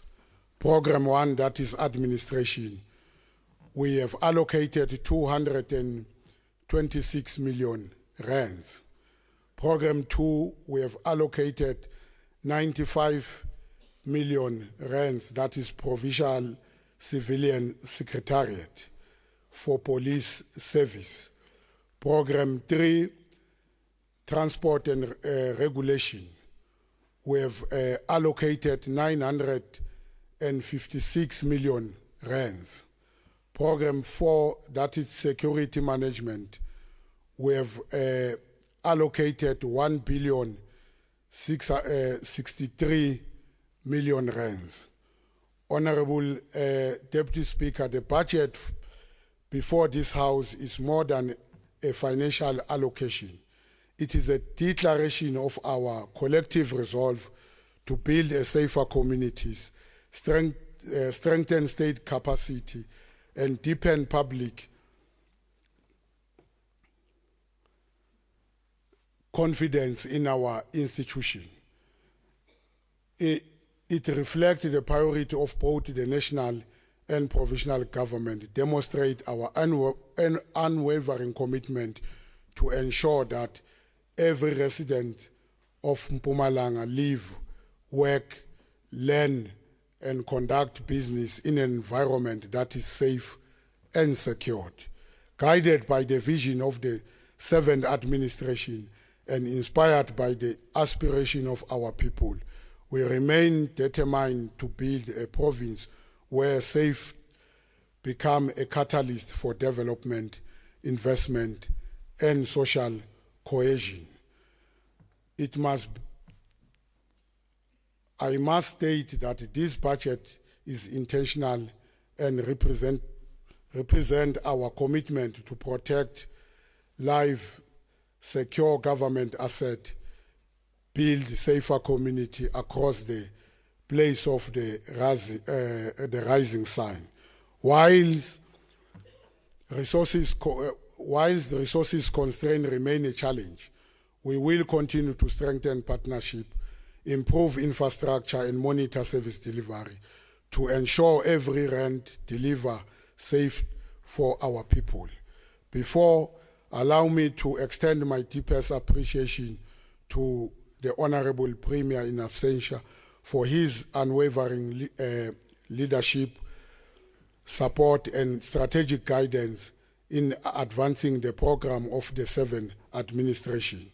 His commitment to build a safer, secure, and prosperous Mpumalanga continue to inspire and direct our collective effort as government. Also wish to express my sincere gratitude to my colleagues in the Executive Council for their camaraderie, collective leadership, and shared commitment to improve the lives of our people. Equally, I acknowledge the chairperson and members of the Portfolio Committee, Honorable Deputy Speaker, your Honorable Sedibe or Honorable Skaledi. They are forever on my neck during the Portfolio Committee. So this budget, I hope they will be able to monitor and make sure that whatever we agree upon, we implement accordingly. Through Oversight Council and partnership, dedication to public service, you continue to strengthen democratic governance and contribute meaningfully our shared objective of creating safer community and more resilient province. I am also deeply grateful to my family. My 2 wives are here at the gallery. Honorable Tomo, you are trailing. I wish to indicate that I'm grateful for their support, friends and comrades whose unwavering support, sacrifice, and counsel continue to provide me with strength in carrying the responsibility entrusted to us by the people of Mpumalanga. I extend my sincere appreciation to the community of our province who remain active partnership in the struggle against crime. The successes we recorded in the fight against criminality are a direct result of a cooperation between law enforcement agency and law-abiding citizens who refuse to surrender their communities to criminals. My special appreciation go to the head of the department, Umamu Gloria Mazibugo, the management team, and all officials of the Department of Community Safety, Security, and Liaison. As public servant, you remain at the forefront of implementing the vision of the developmental state and translating government policy into tangible service that improve the life of our people. Your commitment and dedication to duty do not go unnoticed. Also, I wish to commend the South African Police Service in Mpumalanga under the stewardship of the Acting Provisional Commissioner, Major General Z.M. Mkwanazi, and the entire team. I say thank you, Ngiyabonga, PC, for the sterling work that you are continuing to give us and make sure that the people of the province are safe. Let me, through you, also introduce the provincial junior that is in our midst, provisional PC. With your indulgence, Honorable Speaker, can you rise so that they will notice you? The young lion.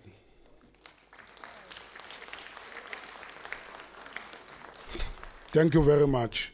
While we remain concerned about the level of crime confronting our community, we take encouragement from the growing stability in the crime situation in the province, in the improved performance of law enforcement agencies. The figure increasingly points to a province that is pushing back against criminality. As government, we reaffirm our unwavering support for the men and women in blue who stand on the front line in defense of our democracy, the rule of law, and the safety of our people. The measure of any society is not found in the wealthy it's accumulate, but it is the safety, dignity, and freedom that guarantee to its people. Our task, therefore, is not merely to govern, but to build a province where every child can dream without fear, every woman can walk without intimidation, every community can live every community can live in peace. Together, let's build a safer, more secure, and prosperous Mpumalanga na cancer Samastulu ishangane ano amba kunona nokukufaka yona yitwile. Thank you very much. It's okay. Honorable MEC, Deputy kambe mtemna tu. Deputy Speaker. Deputy Speaker. Honorable MEC, uruna tu. It's okay. Kulano kulanzela. Honorable Kibi, no, let's not do that. Yes, Honorable. Yes. Honorable Speaker, besicela ukuthi Honorable MEC neteam yakhe basicheckele lama speed traps asemakhazeni. Mhlambe adinga iservice ngoba ungayale ubuye ngathi vele akakurekhoda ukuthi wena sewunelithikiti. Lapha emakhazeni. All right. Bawayise service. Okay. Thank you very much. That concludes the budget speech of the MEC. I will now invite the Secretary to read the order of the day. Order number 2, consideration and debate on report of the Portfolio Committee on Community Safety, Security and Housing, vote 9, Department of Community Safety, Security and Housing. I now call upon the Chairperson of the Portfolio Committee of Safety, Security and Liaison, Honorable L.R. Munini, to table the report. Speaker. Speaker. Yeah, Honorable Munini, may you take a seat? Honorable Sidibe, what is the point of order? The point of order is that we are thoroughly out of order.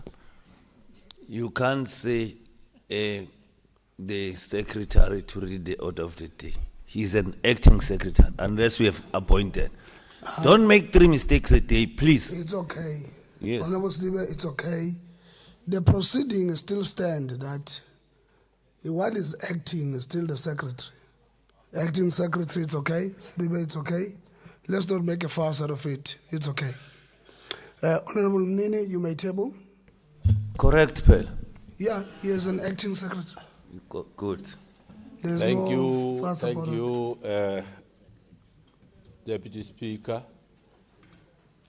On behalf of the Portfolio Committee for the Department of Community Safety, Security and Liaison that I chair, I hereby table vote 9 as read into the record by the Secretary of this August House for consideration and ultimately approval. Thank you. Thank you very much. Before me, I sit with the list of speakers to debate. I now call upon the Honorable L.R. Munini from the ANC. You are afforded 8 minutes.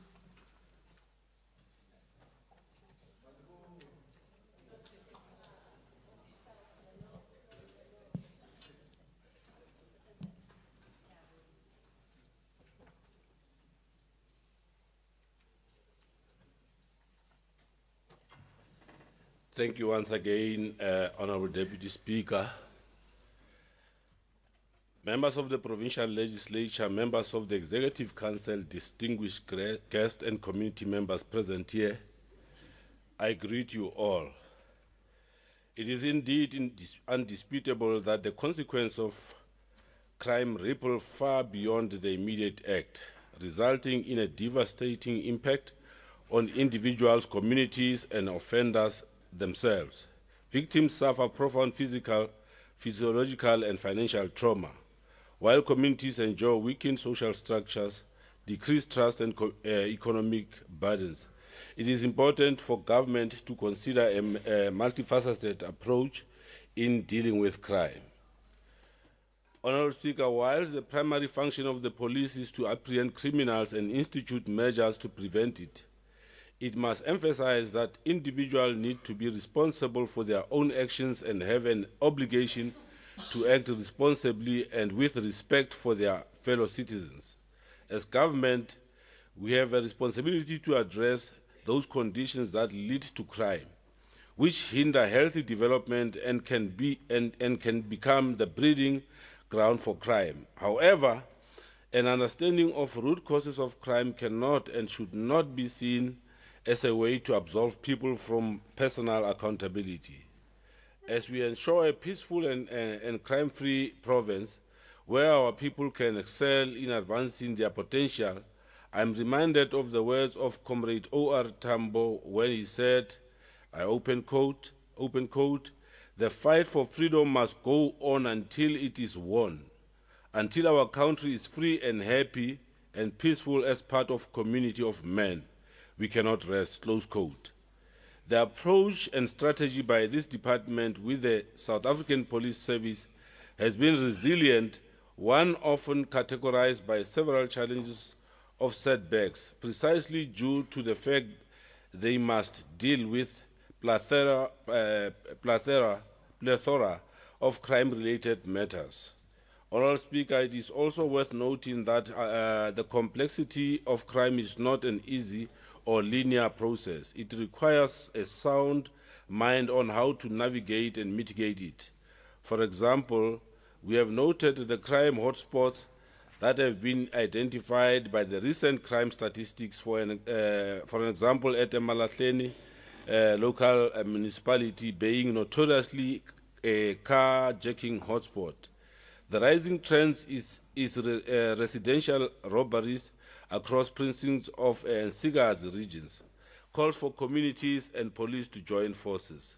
We also need to assess the functionality of crime prevention wardens and community policing forums in these identified hotspot areas, and equally the same need to be done in other areas.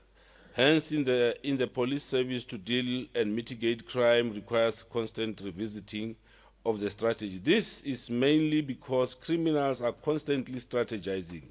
In essence, we are saying, Chairperson, you can't use the same strategy all over again and expect different results. Whilst this crime hotspots requires us to augment our efforts, we must not lose sight of compromising the areas where we have clamped down crime levels. This is mainly because criminals will divert their attention to those areas because our attention is now devoted to this crime hotspot. Having said this, Honourable Speaker, government has demonstrated its commitment to supporting crime prevention initiatives, and this has been done by directing policing resources towards areas experiencing high levels of criminal activity. Our province generally ranks in the middle tier of South Africa's provinces for total crime volume, remaining significantly lower in raw case numbers than heavy populated provinces like Gauteng, Western Cape and KwaZulu-Natal. However, it is a persistent hotspot for the violent crimes, hijackings and stock theft. For an example, through a collaborative effort by law enforcement agencies, including the police, the province managed to reduce cash-in-transit incidents. Honourable Speaker, I can't even do a recollection when last cash-in-transit happened in Mpumalanga. However, that doesn't mean we have turned the tide. As the African National Congress, our conviction is that our people must be and feel safe all the time to enable them to navigate economic and social spaces. I must state that police alone cannot fight crime, and there is a need for stronger collaboration between all law enforcement agencies, structures within the communities and residents at large to fight crime.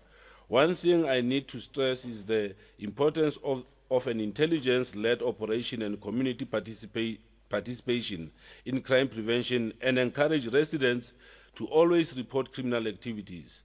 Let me also appreciate the protocol agreement entered between the Department of Education and the South African Police Service, aiming to promote safe crime and violent-free learning environments. The random search and seizure operation are done within the prescripts of the law in terms of Section 8A(5) of the South African Schools Act. This is yielding positive results, as the ANC we hold the view that schools are meant for two things, which are teaching and learning, and anything beyond this shall never be tolerated. Honourable Speaker, the department, together with the South African Police Service and other law enforcement, continued to lead operation targeting illegal mining activities. Illegal mining remains a concern in several areas of the province, including Sabi, Pilgrim's Rest, Barberton, Elukwatini. Through ongoing operations such as Valaumkoti, police have recorded positive results with numerous arrests across the areas. I want to urge police to continue working hard to combat organized crime, including illegal mining activities, which often attract illegal foreign nationals from SADC countries. We remain concerned with the incidents of gender-based violence and femicide, and we are deeply committed to deal with it. Yes, The provincial government has set up a multi-sectoral approach to deal with a scourge of gender-based violence and femicide.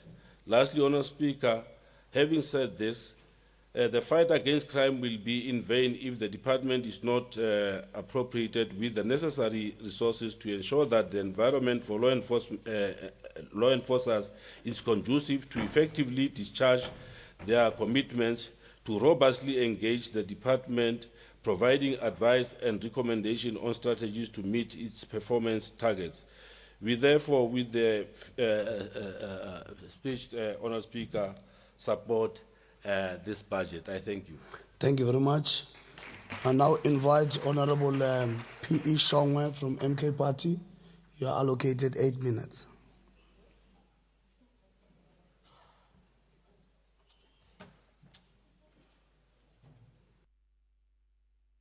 Thank you, Honorable Speaker, members of the legislature, ground forces from Konto Wesizwe. Good morning. I rise to debate a budget that should buy us safety. But in Mpumalanga, safety is still a dream for most communities. We table budgets, but our people are still burying children killed by drugs, still dodging potholes to escape crime. Honorable MEC, the stats are screaming at us. Drugs dens next to school in Evander, Ward 17, a tavern opposite the library sells drugs to school children. Honorable Speaker, Siatutuga Etemakazeni has become a playfield of drug lords. Where is your community policing forum intervention? Where is the bylaw enforcement you coordinate with municipality? The commemoration of the 16th June and budget vote 9 would have brought hopes to the youth of 2026. However, that is not happening. Idling youth with no sports facilities will always yield recruitment pools for gangs. Safety starts with prevention, not just patrols. Honorable MEC, let your budget shift focus on the upliftment of and pumping of resources to police stations situated in town to protect white businesses, forgetting townships where the majority of South Africans reside. Until then, MEC, your budget will be meaningless to the majority who suffer first-hand crime on daily basis. Let it speak to an upliftment of all dilapidated township police stations in all 17 municipalities and strengthening of safety measures in our neighborhood. It must shift from meetings to operations. How much is the budget the budget goes to directly to CPF training, drug bust intel, and school safety programs? Honorable MEC, has your department forgotten to put its focus on combating cybercrime? South Africa is one of the hardest hit countries globally. The attacks aren't slowing down. They are getting smarter with AI.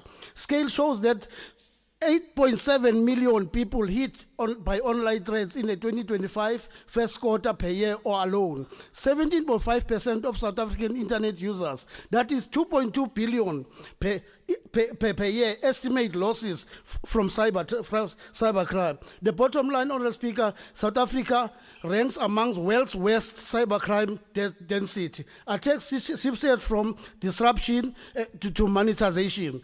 They want money, not just chaos.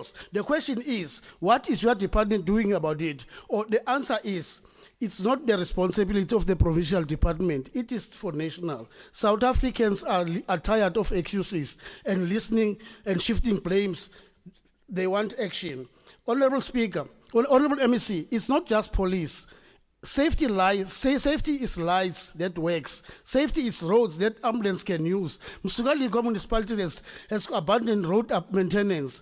When streets collapse, police response time collapse too. Hence, 90% of police stations struggle with response rate. Their turnaround time is very poor. Criminals know which potholes slow down subs vans.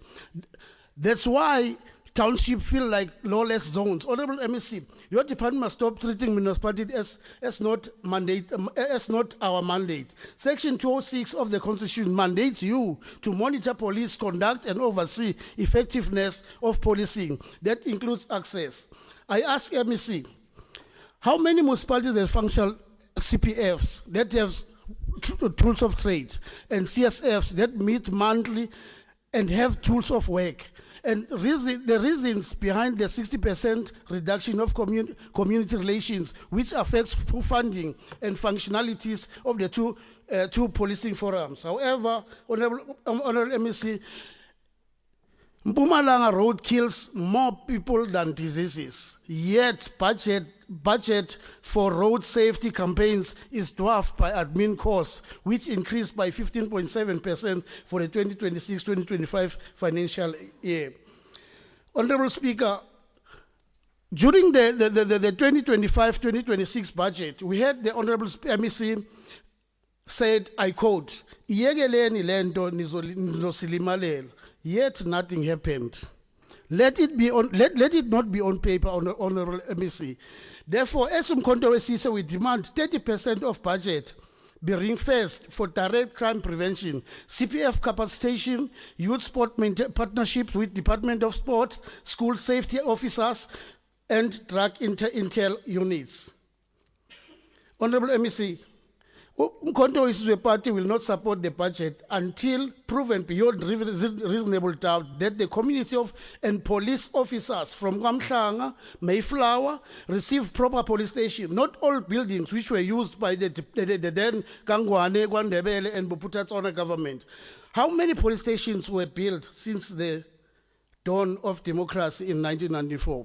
There's a question to be answered. As I wrap up, Honorable Speaker, let's bring it to why it matters. If you remember nothing else, remember this. Let's start here. Budgets are morals. These budgets must say to the mother in Westleton, your child will come home safe. It must also send a message to that poor farmer and old woman planting crops in Komazi, Kwamhlushwa, and Mkhutlu, that they will plant, reap, and sell their produce without being stolen or robbed of their hard-earned returns. That's what we call safety and security, Honorable MEC. Umkhonto weSizwe Party will hold you accountable. Fix the hotspot, fund prevention, protect our people. This is not just grandstanding, Honorable Speaker, or Honorable MEC. As some will call it, it's an honest plea for service delivery, accountability, and budget which will speak to the needs of the voters and the province at large.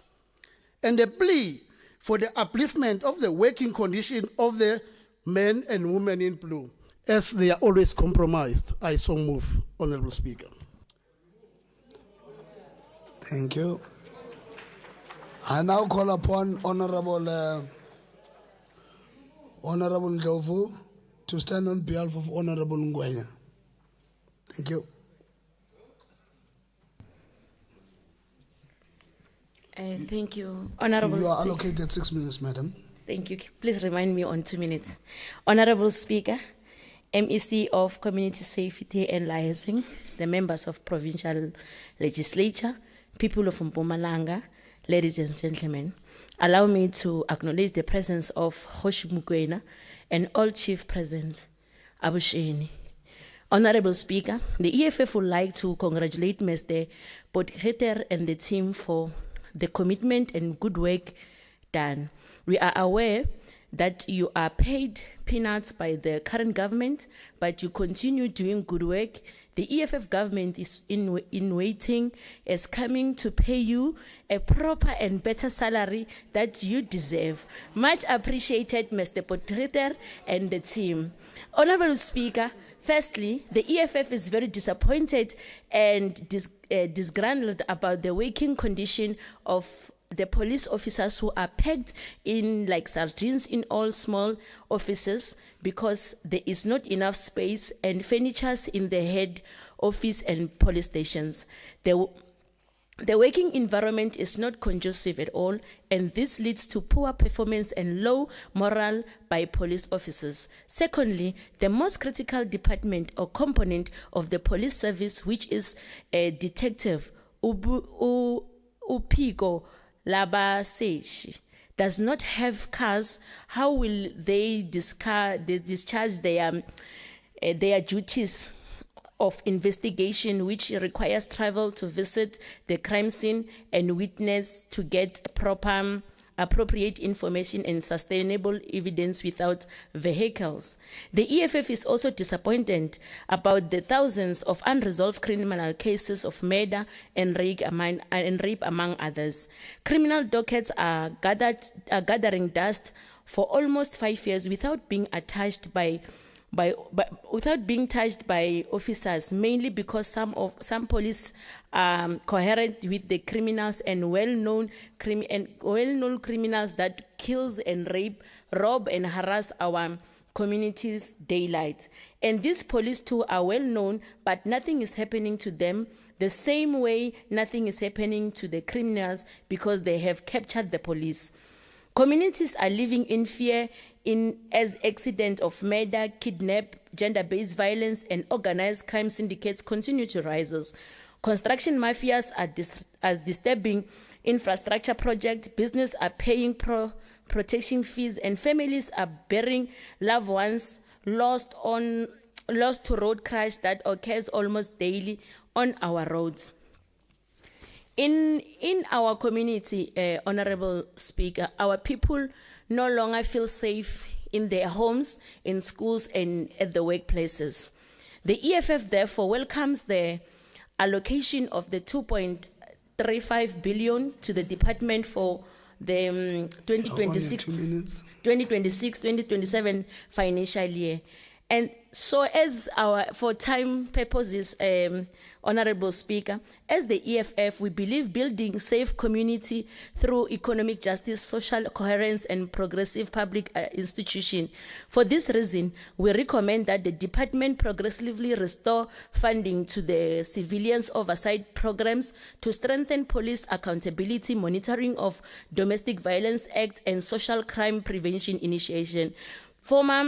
Former community police wardens should also be prioritized for permanent employment opportunities and accredited training programs.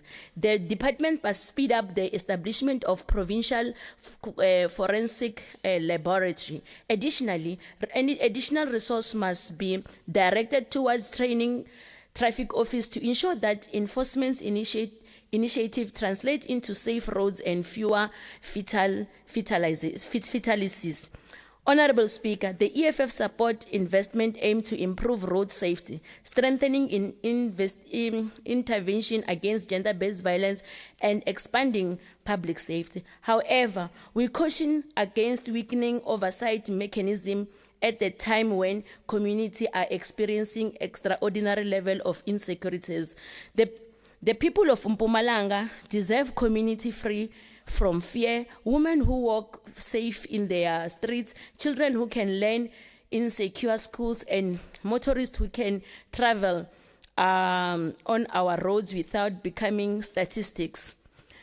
The struggle for safety, for safer community is inseparable from the struggle for economic justice, human rights, and creation of capable and caring states. The EFF therefore welcome this budget while calling for strong oversight, better prioritization, and renewal commitment for protecting the life of our people in the province. I thank you.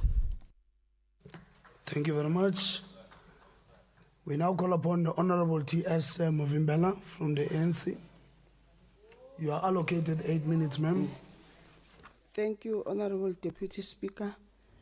Honorable Speaker, Honorable Premier in absentia, honorable members of the August House, distinguished guests, Chairperson and members of the Portfolio Committee on Community Safety, Security and Liaison, and all protocol observed.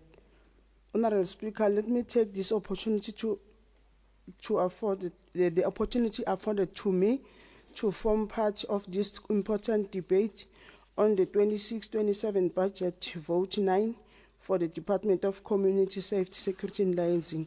Subsequently, will be mainly aimed at ensuring that the department necessary commitment to effectively and efficiently deliver according to its strategic plan to the period 2025 to 2030 and its APP for the 26-27 financial year. Honorable Speaker and members, the department annual performance plan is fully aligned with the strategic plan's vision of establishing a safe, secure, crime and road crash-free Mpumalanga province. The APP effectively translates long-term strategic objectives into measurable annual targets, thereby facilitating the implementation of key strategic priorities, enhancement, monitoring and accountability, alignment and broader national frameworks, including the medium-term strategic framework and the National Development Plan of 2030. Honorable Speaker, the department has been allocated a total budget of 2,350,422,000 rand for the financial year 2026-2027. This reflects an increase of 206 million compared to the main appropriation of 2,140 million in the 26-27 financial year, amounting to 9.6% growth from the revised baseline.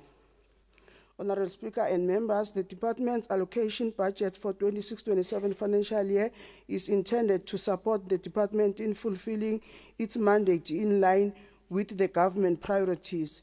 This will be achieved through collaboration with the governance, state's capacity, security, crime prevention, and institutionalized development cluster in accordance with the estimates of provincial revenue and expenditure of 2027. We noted that the department will prioritize the following key areas in the 2026-27 financial year. The department intends to assume responsibility for traffic and vehicle testing function in the Bushbuck Ridge, Dr. Pixley Isakaseme, Dipaliseng, and Dr. J.S. Moroka local municipalities. However, the department further indicated that only 2 of the identified municipalities, namely Dipaliseng and Dr. J.S. Moroka, have been taken over to date, raising concerns regarding the implementation timeline and preparedness of the remaining municipalities, namely Bushbuck Ridge and Dr. Pixley Isakaseme. And we hope the department will prioritize this function in this financial year. We noted the factors that contributed to the 63% reduction in community reaction funding, and the department indicated that its budget was reduced by 32 million, which was reallocated to Program 3, Transport Regulation, to support the crime prevention wardens function. Despite this budget reduction, the department reported that the operations and core activities of community safety forums, community policing forums, and gender-based violence and femicide brigades have not been significantly affected and continued to function effectively. We noted that no budget has been allocated for tools and trade for community safety structures to ensure the adequate provision of resources and effective monitoring of community safety forums and other related community safety structures. And the department indicated that the tools of trade of community safety structures is the responsibility of municipalities and the South African Police Service Act of 1995, Act number 68. We note that the department continues to utilize the procedure manual for the replacement of the resigned CPWs, which have been approved by the accounting officer, and the CPWs have been translated to traffic wardens and GBVF brigades.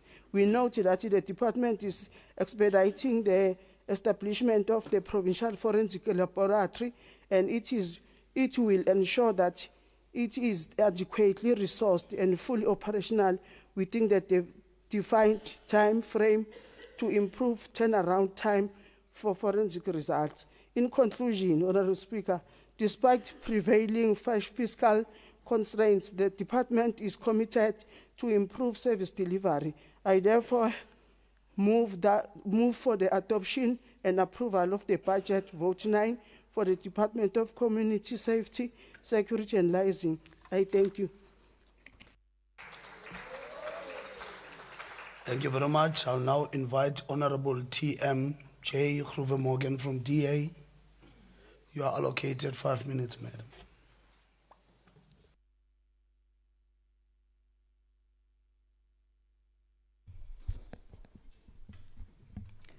Greetings, Honourable Speaker. Greetings to all the honourable members and the House at large. Honourable Speaker, crime, porous borders and government corruption undermines the constitutional rights of our communities to live in a safe neighbourhood and enjoy the freedom they fought for so hard.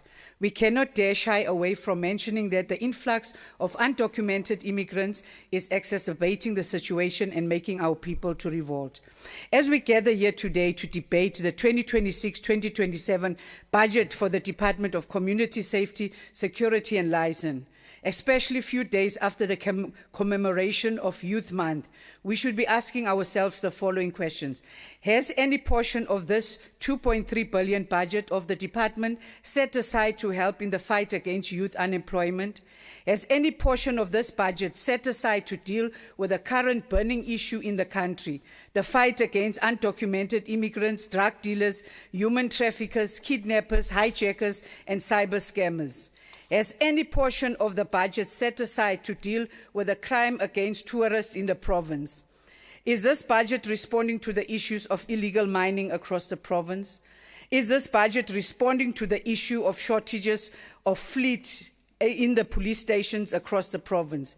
Has any portion of this budget set aside to deal directly with the issue of construction and water mafias in the province?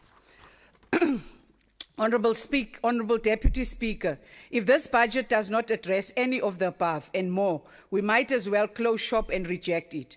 Our country is under siege from ourselves as government, illegal miners, construction mafias, and undocumented immigrants. Whatever speech or whatever debate or whatever budget that we present as politicians and government must speak and address the above issues. Most of us here, honourable speakers, we live in gated communities and mansions with security details and have medical aids. We are probably not in touch with the reality of our people. We may blame them for the current issues of unrest that we see across the country.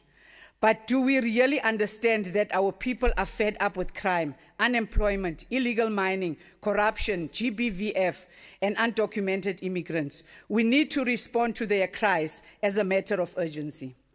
First things first, Honourable Deputy Speaker, the Democratic Alliance welcomes the Department's action of deploying 554 gender-based violence and femicide brigades in all 3 district municipalities of Mpumalanga to support subs in the fight against GBVF. But the issue is, what exactly is the mandate of these brigades? This must be made clear.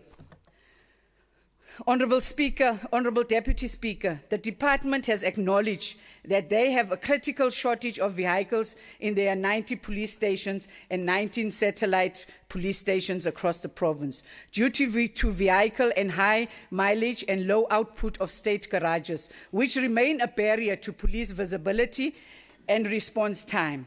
Sadly enough, the department does not have a solution on this problem, but the DA does. Honourable Speaker, to deal with the shortage of vehicle in police station, the DA is proposing to MEC Jackie Masia and his department to consider repurposing unclaimed impounded vehicles to alleviate the severe shortage of their fleet. Honourable Deputy Speaker, the provision of Section 31(1)(b) and 31(2) of the Criminal Procedure Act Act number 51 of 1977, as well as the provision of the standard operational procedures for vehicle safeguarding services, allow SAPS to take such action. Additionally, Section 31(1)(b) says if the SAPS cannot determine the lawful possessor of a vehicle, it may be forfeited to the state for use. Please do so, MEC Masia. Honourable Deputy Speaker, we all know how important tourism and tourists are to the fiscus of the Mpumalanga province.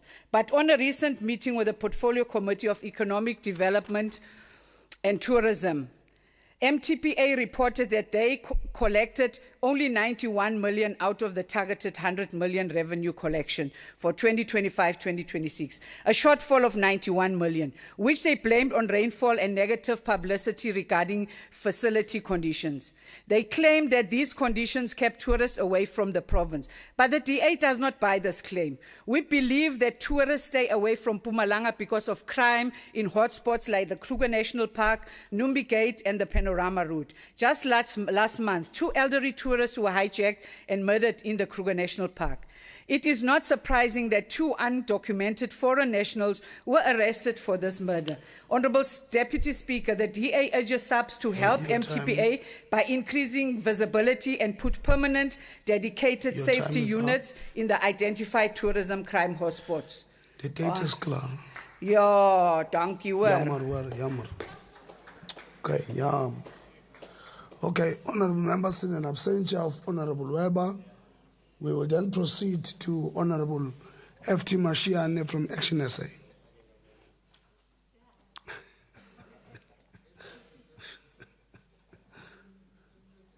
Okay. You're allocated 3 minutes now, ma'am. Okay. Honourable Speaker, all protocols observed. Action SA recognizes that safety and security are fundamental to economic growth, investment, and social stability. The security management program has increased from approximately 980 million to over 1.063 billion in 26-27 financial year. The real question is whether communities across Mpumalanga will be safer because of this investment. Unfortunately, many residents continue to live under the constant threat of violent crime, drug trafficking, stock theft, gender-based violence, illegal mining, and organized criminal activity. Action SA believes SAPS must be empowered to combat crime, illegal immigration, and illegal mining. Law-abiding immigrants are not the issue. The issue is the state failure to enforce the law and ensure that those operating in our country do so illegally. While we welcome the recent arrest of illegal miners in Barberton 2 weeks ago, these developments once again highlight the violent and organized nature of illegal mining syndicates operating in Mpumalanga. Action SA commends law enforcement for this decisive action and calls for sustained intelligence-led operations to permanently dismantle these criminal networks. I am sure, Honourable Speaker, I am sure I am not the only member of this House, nor will I be the last, but I too have received death threats because of the work that we do. If public representatives can be threatened for exposing wrongdoings and demanding accountability, imagine the fear experienced by ordinary citizens who witness corruption and criminality in their communities. That is why Action SA has championed stronger protections for whistleblowers through our Fallen Whistleblower Bill. South Africans who stand up for truth should be protected, not be punished. Honourable Speaker, Action SA remains concerned that the Matumbu family continues to wait for justice. And also 10 years later, the bodies of Solomon Nyirenda, Prince Kambule, and Yvonne Mnis still remain trapped underground. We are equally concerned by allegations recently made by Ms. Stephanie Manamela. While these allegations must be properly investigated, they raise serious concerns about whether criminal networks have compromised this province. Public confidence in SAPS depends on transparency, accountability, and integrity. The people of Mpumalanga will not judge this budget by money allocated, but by how it is spent.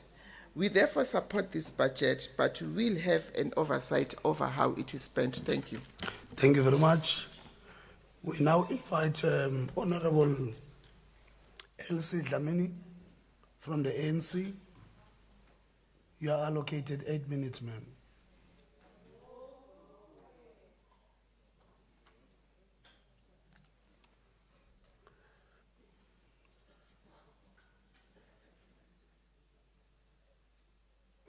Thank you very much, Deputy Speaker. I stand on the protocol as established by the MEC by greeting everyone in their different position. Honourable Speaker, I want to start off by clarifying my debate so that it could be understood as I debate that today we are debating the vote 9, the budget of Department of Community Safety, Security and Liaison, not the Department of South African Police Services. Those are two different departments, one at a provincial level, the other at national level. Nor are we discussing the multi-agency mechanism, the 4 pillars of the National Crime Prevention Strategy, whereby we speak about everything that affects the performance of the police. So it will be improper of me or of us to ask questions or direct questions to the MEC in the province for work of the national department. I would therefore want to say, Honourable Deputy Speaker and members, I rise on behalf of the African National Congress to support the budget vote 9 of the Department of Community Safety, Security and Liaison in the amount of 2.335 billion for the year 2026-27 financial year. This is, as indicated, a budget that is not meant to build police station, nor it is meant to provide tools of trade of police in their police station, but it is meant for oversight. Oversight does not mean that take over the police operation. It means check whether they are doing the work as they are mandated by the Constitution. Honourable Speaker, the department derives its mandate from South African, from Section 206 of the Constitution, which is to oversee police performance, promote police community relations, coordinate social crime prevention, and manage provincial roads, traffic, and transport security. Having read this, just this, Honourable Speaker and members, this statement suggests that this department is responsible for each and every member of the community in the province, young and old, black and white, rich and poor, regardless of their status. And it also means that whether you speak of security, you speak about life and death. You speak about police work, you speak about life and death. You speak about road protection, you speak about life and death. By so saying, Honourable Speaker, I suggest that, through you, Honourable Speaker, to the Premier in absentia and the MEC of Treasury, there is a need to relook at the support of this department, because if it is not supported appropriately, it means that in each strategic area, death will increase in our roads and through crime and security. The budget allocation, as the ANC, we support this budget allocation because it is in line with the Manifesto 2024, priority number 5, that directs this government to defend democracy and advance freedom, keeping homes and our streets safe, and protect our borders. It ends with a command that this transformation must be led by honest, dedicated, and capable leaders. Honourable Speaker, in the House, the budget allocation responds also to the ANC policy directives for the department to fulfill its mandate following the 4 primary strategic areas. Vote 1, 226 million has been allocated to ensure effective, efficient, dedication, and capable administration. That means that this budget will assist the department to ensure effective oversight of our police. 95.8 million is allocated to oversee the performance of police. I do want to say, Honourable Speaker, that this money is far from enough. You have said, we have heard most of the members complaining about police, the work of police and the conditions.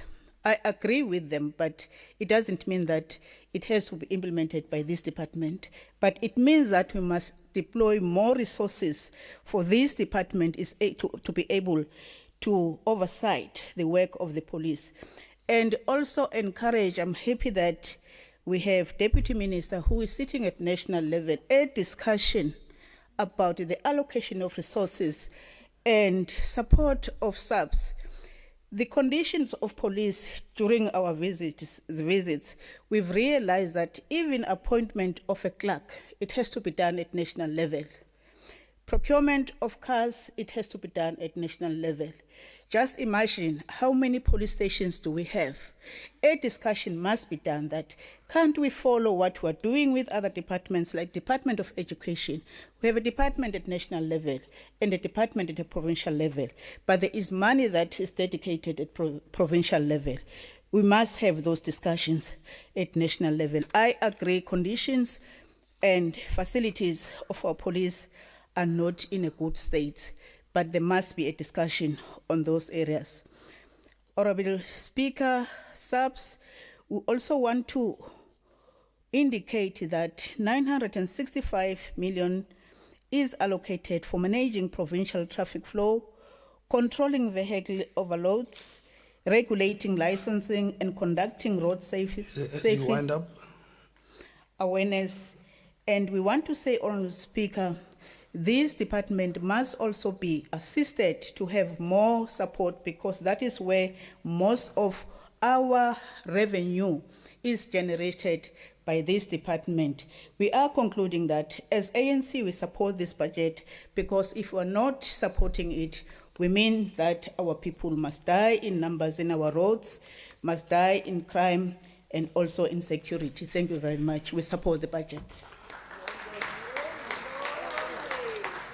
Thank you very much. We now invite the Honourable MEC.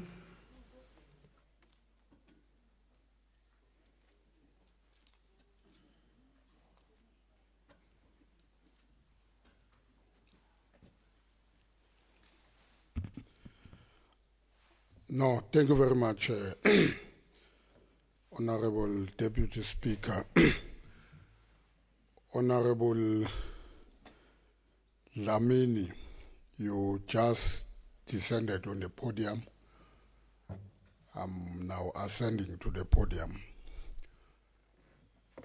You were opening a crash course in terms of educating the honourable members, the line function of the provincial, national, and also local government. Because some of the honourable members here, they were debating, they were all over. One were unable to follow because they were all over. Sometimes I thought they were debating public works, and then I was a bit confused. But we appreciate and acknowledge that indeed we made a very valuable input in making sure that indeed the department, it is cutting across all the department, because all the department, they do need this department so that they execute their responsibility accordingly, because we are dealing with crime, and crimes are committed by human beings. When you are at school, are human beings that are coming to the school to commit crime. Even also the children that are attending the school on the same vein.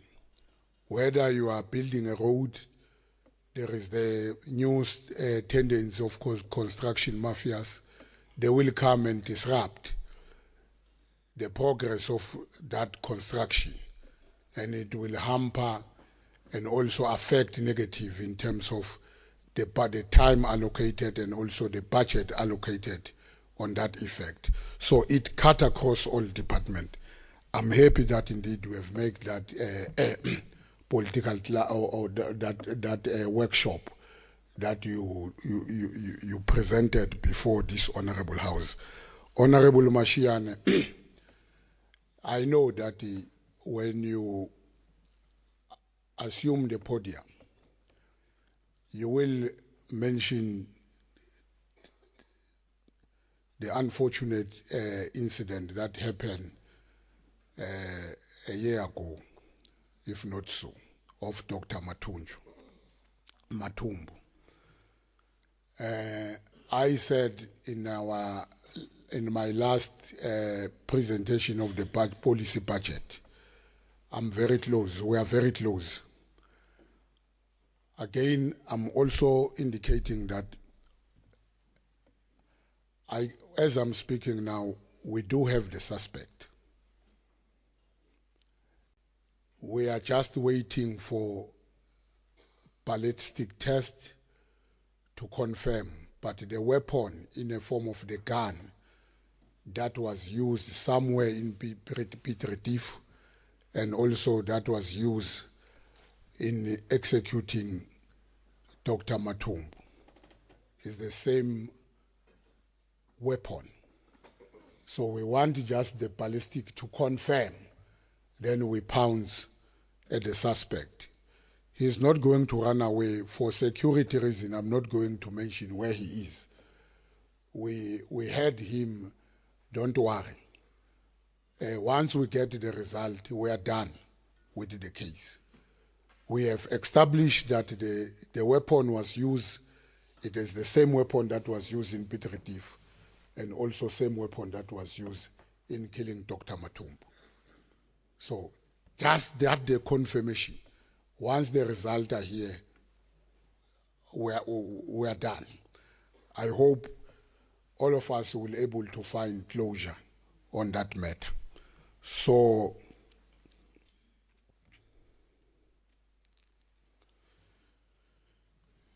you mentioned your illegal minings that are happening around our area, particularly here in Shanzeni.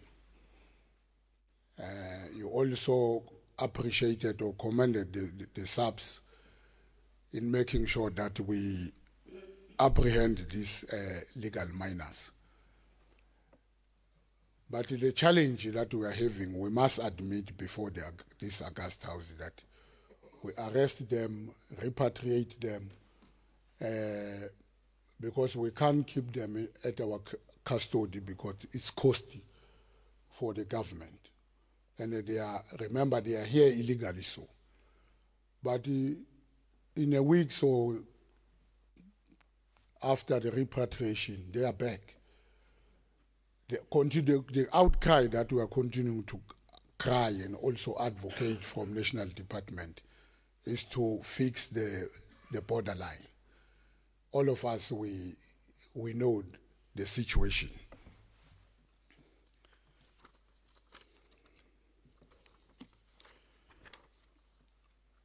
Honorable Javier Morgan,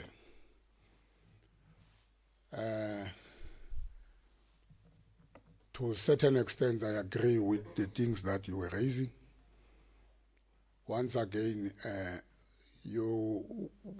ubongapha nangapha. Ufuna kuya public works, ufuna kuza kimi, manje ngakuthola kahle ukuthi yilo ukuthi vele public works vele ni close kakhulu. So ufuna ukubaleka weka public works. Manje I agree with most of the things. We'll make sure that indeed we account to the people of the province, and where we have challenges, we are not going to be shy away and make will come back before this August House, even before the portfolio committee, to say these are shortcomings. Here we are able to achieve our target. Honorable Mavimbela, thank you very much. You were also enhancing the budget speech in your all input that we have made. We appreciate that.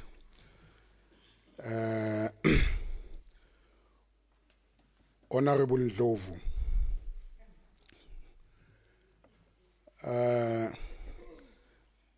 I think you have learned one or two from Honorable Dlamini in terms of the workshop to align properly what you must raise before the budget that presented here. I think I'm not going to go back and waste time and say, no, this belonged here, it must go there. No. We made mention in our budget to say there are a number of arrests and also serious conviction that we have recorded in the 2025-2026 financial year. So many people, I can count up to 1,000, they are behind bars, including we have just highlighted you, particularly on the matter of the GPV, the cases of GPV. I didn't want to bore you much in terms of the matter that we secure a serious conviction for the financial year. I shall have taken a long time in concluding my speech. Honorable Shong, angazi ukuthi ngithini ngawe. Portfolio committee, before we tabled this budget, you agreed. But I don't know what happened along the way to Nineveh. You change now, you say you don't agree. But in portfolio committee, we are fine. So there is Shongwe in here, there is Shongwe in the portfolio committee. Or is party line. Okay, ukwatile mngani wami. So, Honorable Shongwe, the research that has been conducted by our road engineer in the province, the pointers point to the fact that 95 or to 98% of the accidents that we are recording in the province are not because of infrastructure. Our road infrastructure, I think I can safely say 95% they are in good condition.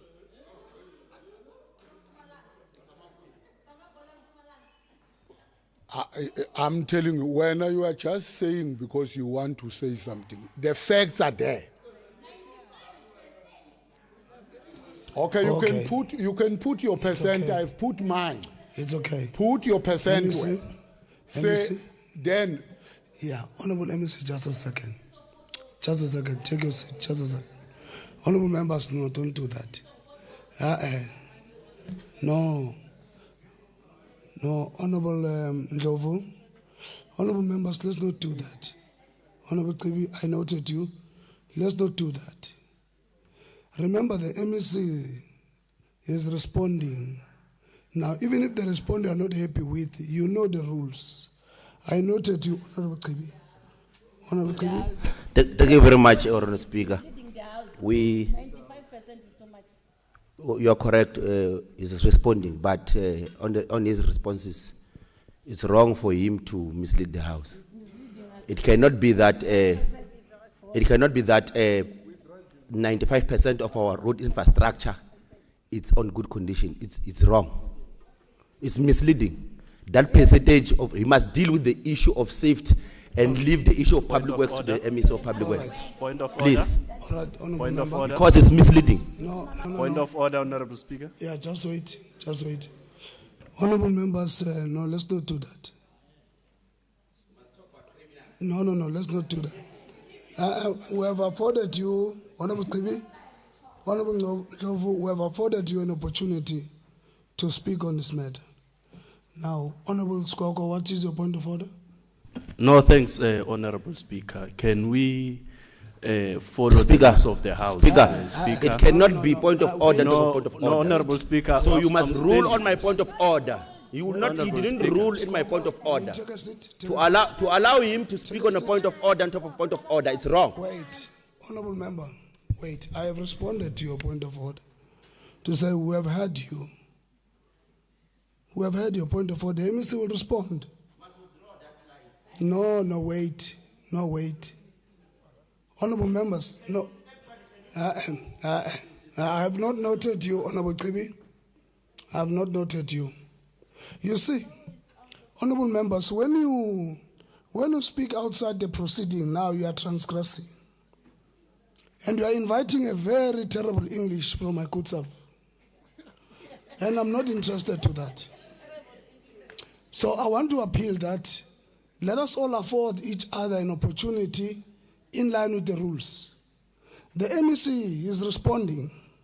You raise your hand, we acknowledge you, and we afforded you the line of rights to participate. When we afford others the same rights, afford them to be heard. Okay? All right, Honorable Skoko, you afforded your right to be heard. Thanks, Honorable Speaker, for the protection. Honorable Speaker, we are not in an oral reply by the MEC session. That platform will come. And if honorable members are not happy of what the responses have been given by the honorable MEC, they know what to do. They must follow the rules of the House. Thanks, Honorable Speaker. Thank you, Honorable MEC. You may proceed. Thank you. No, thank you very much, Honorable Deputy Speaker. The problem is that we are using feeling to debate. We must not use feelings. I'm saying the stats, that's what it indicates. And our roads in Mpumalanga, they are in good condition. Honorable MEC, may you take a seat? May you take a seat? No. May you take a seat? Honorable Ndlovu, for the last time, madam, with all due respect, allow the MEC and all honorable members, because we have rules here, and no one have a privilege of doing anything outside the rules. We are all members equally. You raise your hand and you get acknowledged. Please, for the last time. Honorable MEC, you may proceed. Honorable Speaker. Speaker. Please. Speaker. Honorable MEC, you may take your seat. Yes, Honorable Kibi. Okay, Speaker, I think you are wrong, Speaker, because the question that I'm raising is to say the MEC is misleading the House. And is it correct for the MEC to mislead the House? It's not. To say the MEC, and he's repeating it. He's saying that our condition of our road in Mpumalanga is 95%. And I appeal to him to say, leave the issue of infrastructure. The MEC of Public Works will deal with that. Deal with the issue of crime. Okay. That's what I'm requesting him to do. You are ahead. Now, what Honorable Skwakwai said is that when there are clarity-seeking questions, no, wait. Honorable Ndlovu, don't do that. And I think I've warned you enough sufficiently. Don't do that. See, I'm not a terrible presiding officer. I give you a latitude. Don't do that, please. Okay. Now, the matter, Honorable Skwakwai summed it correctly, and therefore the MEC is still on the podium. He'll respond to what you have said. No, wait. I afforded you a right to speak. I'm speaking. Okay. Honorable MEC.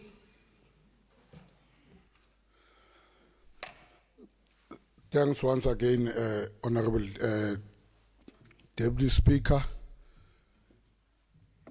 Our accident that we are recording on our roads is due to negligence driving, reckless and negligent driving by our motorists, not infrastructure.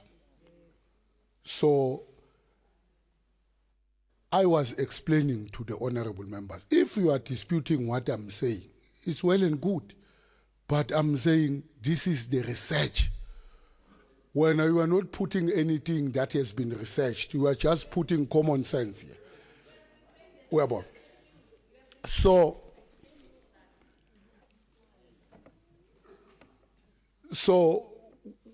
it's upon all of us as responsible citizens rising from this honorable house, that we must take responsibility while we are driving on our roads. There is no way where we attended a scene where we'll say the accident was caused by the road itself, the infrastructure. No. We attend each and every day scenes that are happening in the province. So, Point of order, Speaker. Honorable MEC may take a seat. Honorable Ndlovu, I will then give you for the last warning that I will execute the rights that you are actually tempting to be present for the first time, and I'm warning you for the last time. Don't do that. We're affording member advocate an opportunity. As a member, do you have raised a hand? Yes, it's a point of order, Speaker, that the MEC should just focus on factual information and not mislead the House. Because if you say MEC, there was no accident which was caused because of the infrastructure. And that evidence is brought, and we lodge a complaint against you to the public protector that you've misled us and you've violated the executive members' ethics code, because you shouldn't just talk off the cuff. Just speak factual information. I think that's what we are pleading for, because we don't want to go to that extent. People at home are watching you, they are listening to you. And if a person is now have lost a family member due to the road infrastructure, I think that is not proper. So I think let's just be factual in our response. Thanks. Thank you.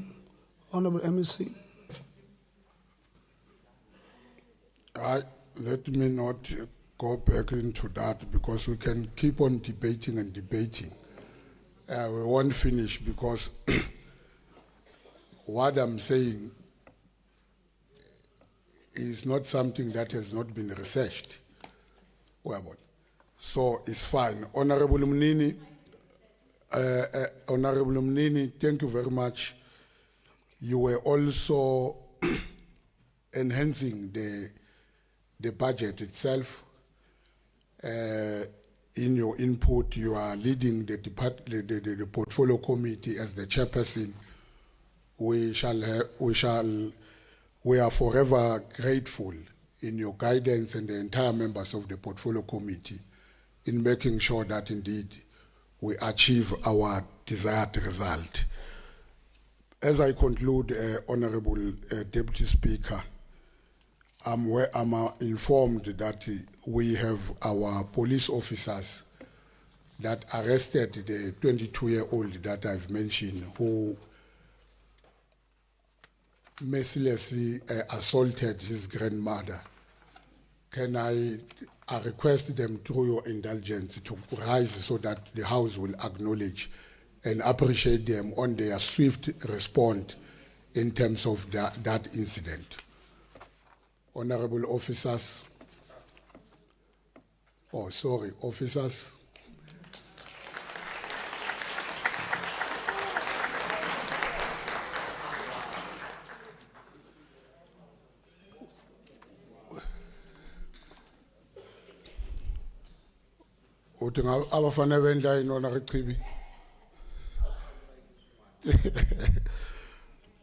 No, thank you very much, Honorable Deputy Speaker.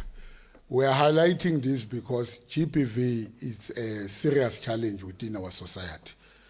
So if we are able to respond swiftly as we have responded, I think we will be able to move towards the right direction in fighting the GBV to its totality.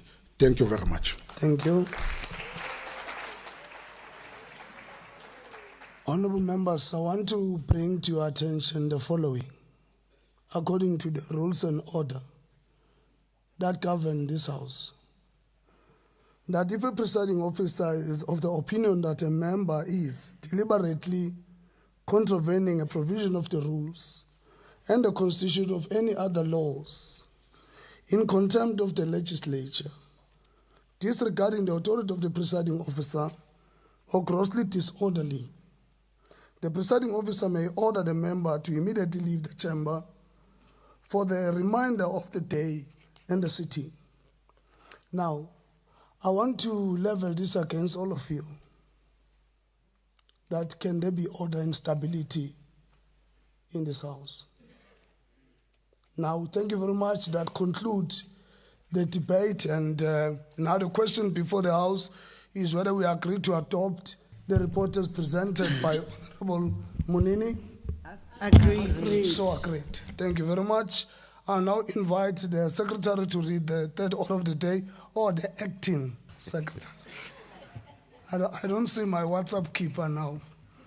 Order number 3, Policy and Budget Speech on Vote 11, which is the Department of Culture, Sport and Recreation. I now call upon the Honorable MEC for Sports, Culture, Sports and Recreation, Honorable L.M. Mabuza, to deliver the policy budget speech.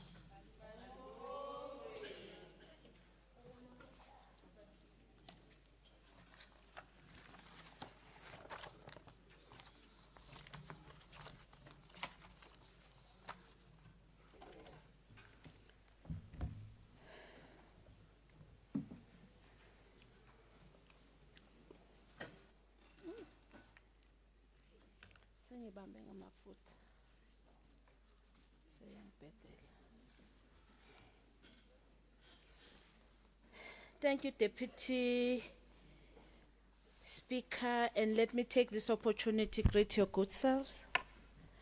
Bamasang, the Honorable Premier in absentia, Ubaba Ndlovu, the Honorable Executive Members of the Council,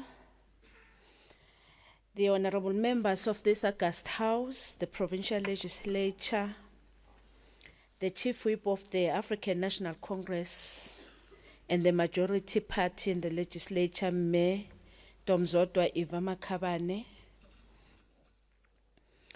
and greetings to the chairperson of Mpumalanga House and traditional and Khoisan leaders, Kgoshi Mokoena, and the executive, the Deputy Minister of Basic Education, Memam Haule, and our veteran leader, Mage Candid Mashego.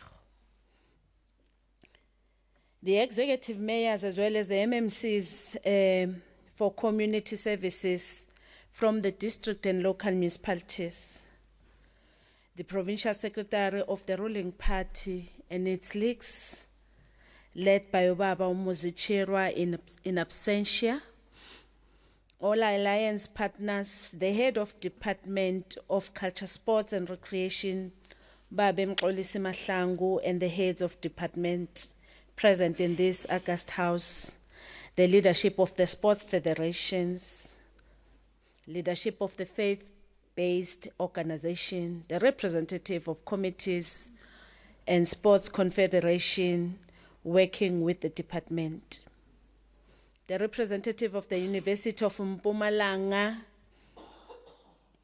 and Tshwane University of Technology, the Nzima family that is present in our midst, the members of the media, the people of Mpumalanga, and all invited guests, ladies and gentlemen.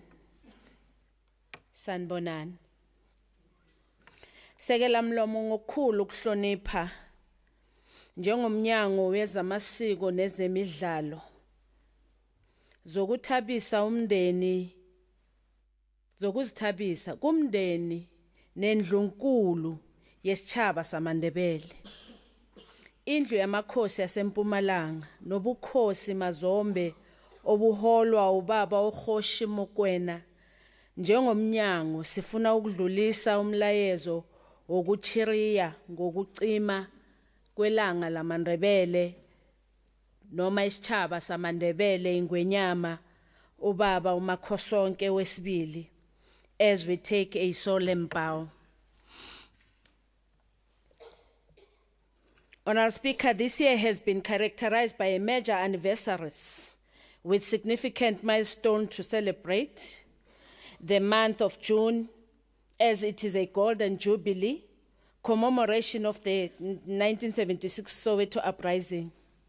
This year, national commemoration of the Youth Day was celebrated in Soweto in the birthplace of the youth uprising. A day earlier, on the 15th, as a province, we had our own provincial celebration in Dr. Pixlika Isaka Seme in Gertsebande district under the theme, Reset at 50, the future calls. A defining moment in South Africa's liberation struggles, where young people courageously confronted the apartheid regime in protest against the colonial apartheid Bantu education. The uprising became a turning point in the struggle for freedom and demonstrated the power of youth activism in shaping the future of our country. On this occasion, we also pay tribute to our own, very own, award-winning photographer who captured the moment that told the story to the entire world. The son of Bushbuckridge, the late Mr. Sam Nzima. His name remained written amongst the heroes of that generation, which his bravery and graphic image of 1976 spoke to the world. And as I've indicated, Honourable Speaker, that the Nzima family Gogo is part of this august house, and we appreciate her presence. Honourable Deputy Speaker, the current financial year also marks the 70th anniversary of the historic Women's March of 1956, during which more than 20,000 women marched to the union buildings in the protest against apartheid, pass laws, and gender oppression. Honourable Deputy Speaker, this year also marks the 40th anniversary for the commemoration of the President Samora Moises Machel.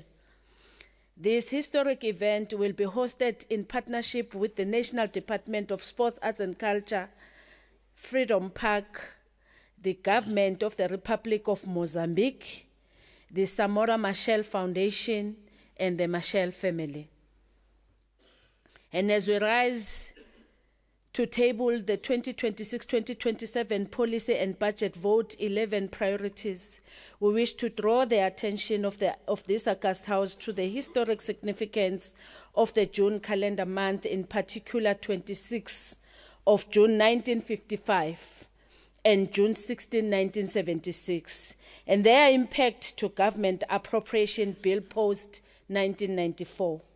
The Freedom Charter, as adopted by the Congress of the People on June 26, 1955, the demand in which triggered the June 16 student uprising, are both codified as a cornerstone for the 32 years of our democratic state and 30 years since the adoption of the final constitution compelling post-apartheid appropriation bill to distribute resources equitably and ensure redress across the fiscal framework. However, Deputy Honourable Speaker, the budget vote appropriation will be tabling today, like many others, faces a question whether the allocation is sufficient to overcome the legacy of colonial apartheid resources distribution over the 300 years. Honourable Deputy Speaker, notwithstanding the binding budgetary constraint, the difficult trades-off along the 32 years of our fiscal discourse, the post-apartheid democratic dispensation has done well, and we accept with humility that more needs to be done. The late President Mandela, reflecting in his autobiography, Long Walk to Freedom, I open quote, after climbing a great hill, one only finds that there are many more hills to climb, close quote. Honorable Deputy Speaker, with your indulgence, let me remind this august House that our national soccer team, Bafana Bafana, will be facing Czech Republic tonight at 1800 hours, and a must-win game, which a game that will be hosted in Atlanta Stadium in the United States of America, in one of our most important matches yet in 2026 FIFA World Cup. Masidlula le, Honorable Speaker, sesiyaku the next step. That is why we're saying the boys must make it today. It is in this time like this when standing together as a country is more important than our differences. We need to unite behind Bafana Bafana and show the rest of the world what resilience and persistence can do in a competition. Let us support our boys and trust them to proceed to the knockout stage. Re kaofela, we are with them. Indeed, Honorable Deputy Speaker, today it is better than yesterday. Tomorrow can still be much better than today. And in this kind of an inspiration of our people, that the 2026-2027 Vote 11 priorities seeks to achieve, Honorable Deputy Speaker, allow me to table a milestone of the previous financial year and the 2026-2027 priorities. On institutional capacity, Honorable Deputy Speaker, allow me to beat my own drum by mentioning that as a department, we have turned a corner with regard to employment equity and gender representation, especially at senior management level. We have managed to achieve a 50% or 50-50 gender representation at that senior management. We have established the audit unit dedicated to the department that will provide assurance that governance, risk management, and internal controls are functioning effectively. After many years of struggling to fill the position of a Chief Financial Officer, Honourable Speaker, I am proud to announce that the department has appointed a permanent Chief Financial Officer who is a female to improve capacity and transform finances into the credible strategic functions. Honourable Deputy Speaker, during the 25-2026 financial year, the department strengthened governance and accountability through enhanced ethics awareness, improved risk management practices, strengthened compliance monitoring, and advancement of business community continuity initiatives. And for the 2026-2027 financial year, the department will continue strengthening ethical governance, promote a culture of integrity, accountability through ethics, awareness programs, fraud prevention initiatives, strengthen governance oversight, and implement business continuity measures to ensure uninterrupted service delivery. On Program 2, which is Cultural Affairs, Honourable Speaker, the department continues to implement its mandate in line with the Constitution of the Republic of South Africa, the National Development Plan 2030, the Medium-Term Development Plan 2024 to 2029, and the Provincial Vision to building a patriotic, social, cohesive, and inclusive society. Cultural affairs remain one of the strategic pillars through which government advances social cohesion, nation building, cultural preservations, indigenous language development, and the growth of creative economy in the province. Honourable Deputy Speaker, despite prevailing fiscal pressures and economic constraints, the department made a notable progress during the 2025-2026 financial year in advancing art, culture, heritage language development program across the province. The department continues to implement social cohesion and nation-building programs aimed at fostering unity, inclusivity, as well as active citizenship amongst the people of Mpumalanga. And in the 2025-2026 financial year, the province successfully hosted and supported signature cultural and heritage events during the 10th Mpumalanga Cultural Experience, Metro FM Awards, and Inipos National Art Festival. Over and above these achievements, for 2026-2027 financial year, the department entered into a groundbreaking strategic partnership with SABC for the celebration of culture, heritage, and indigenous languages with 3 events: Mungana Lolene Shichonga Music Awards, Ikwekwezi FM, with the program of Sizikhakhazisa Ngesikhethu, and Ligwalagwala FM, which was celebrating its 44 years in existence. These programs are aimed at creating important platform for artists, performers, crafters, and cultural practitioners. Honorable MEC, may you take your seat? There is a point of order. Honorable Mkabela. It's not a point of order, Deputy Speaker, just to correct the MEC. It's not Shichonga, it's Tsatsetsitso, Shitsonga. Thank you. Thank you. Well, Honorable MEC.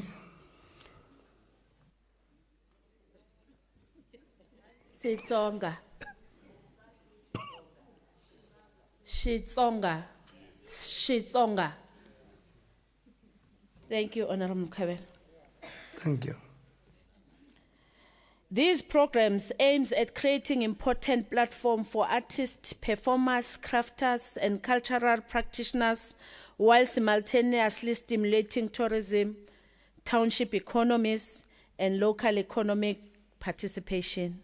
Honorable Deputy Speaker, through our continued cooperative governance framework with the National Department of Sports, Arts and Culture, the department will implement the Mpumalanga Provincial Community Arts Development Program during the 2026-2027 with a total investment of approximately 3.25 million. These programs seek to strengthen and sustain community art centers across the province through job initiatives, skills development, operational support, and strengthening the inclusive Mpumalanga partnership of art in community. The programs will support 9 community art centers in all the 3 districts. The newly customized indicator intend to create employment opportunity in the cultural and creative industries, capacitate arts leaders and managers. This collaboration demonstrates our shared commitment to building a vibrant, inclusive, and economically sustainable creative sector in Mpumalanga. As part of our commitment in expanding access to arts, culture, heritage, and language services, the department has strengthened partnership with leading national heritage institutions. Building on engagement initiated during the Gogo Esther Mahlangu celebration, we are working closely with Uziko Museum of South Africa to bring traveling exhibitions and educational programs to communities across Mpumalanga, ensuring that world-class heritage experiences are accessible beyond the measures of urban centers. We have also commenced discussion with Robben Island Museum to explore collaboration outreach programs and traveling exhibitions that will bring the stories of South Africa or South Africa's national liberation struggles. In the areas of language and development, the department has initiated engagement with South African Center for Digital Language Resource to advance language preservation, digitization, as well as development initiatives. Furthermore, Honorable Deputy Speaker, through our partnership with the Tong Museum of South Africa, officials continue to benefit from specialized capacity building and in-house training programs aimed at strengthening museum management, collection care, research, and heritage conservation within the province. The department further strengthened the cultural and creative industry through support provided by cultural organizations, arts and cultures, cooperatives, and community organizations across the province. Our social cohesion agenda was further strengthened through the successful hosting of key national commemorative programs and heritage activities during the current cycle. Deputy Speaker, the province successfully commemorated a Freedom Day in April 2026, marking the 32 years of the democracy and freedom in South Africa. Freedom Day remains one of the most significant milestones in our national calendar as it commemorates the historic democratic elections of 27 April 1994, which ushered in a constitutional democracy founded on human dignity, equality, freedom, non-racial and social justice.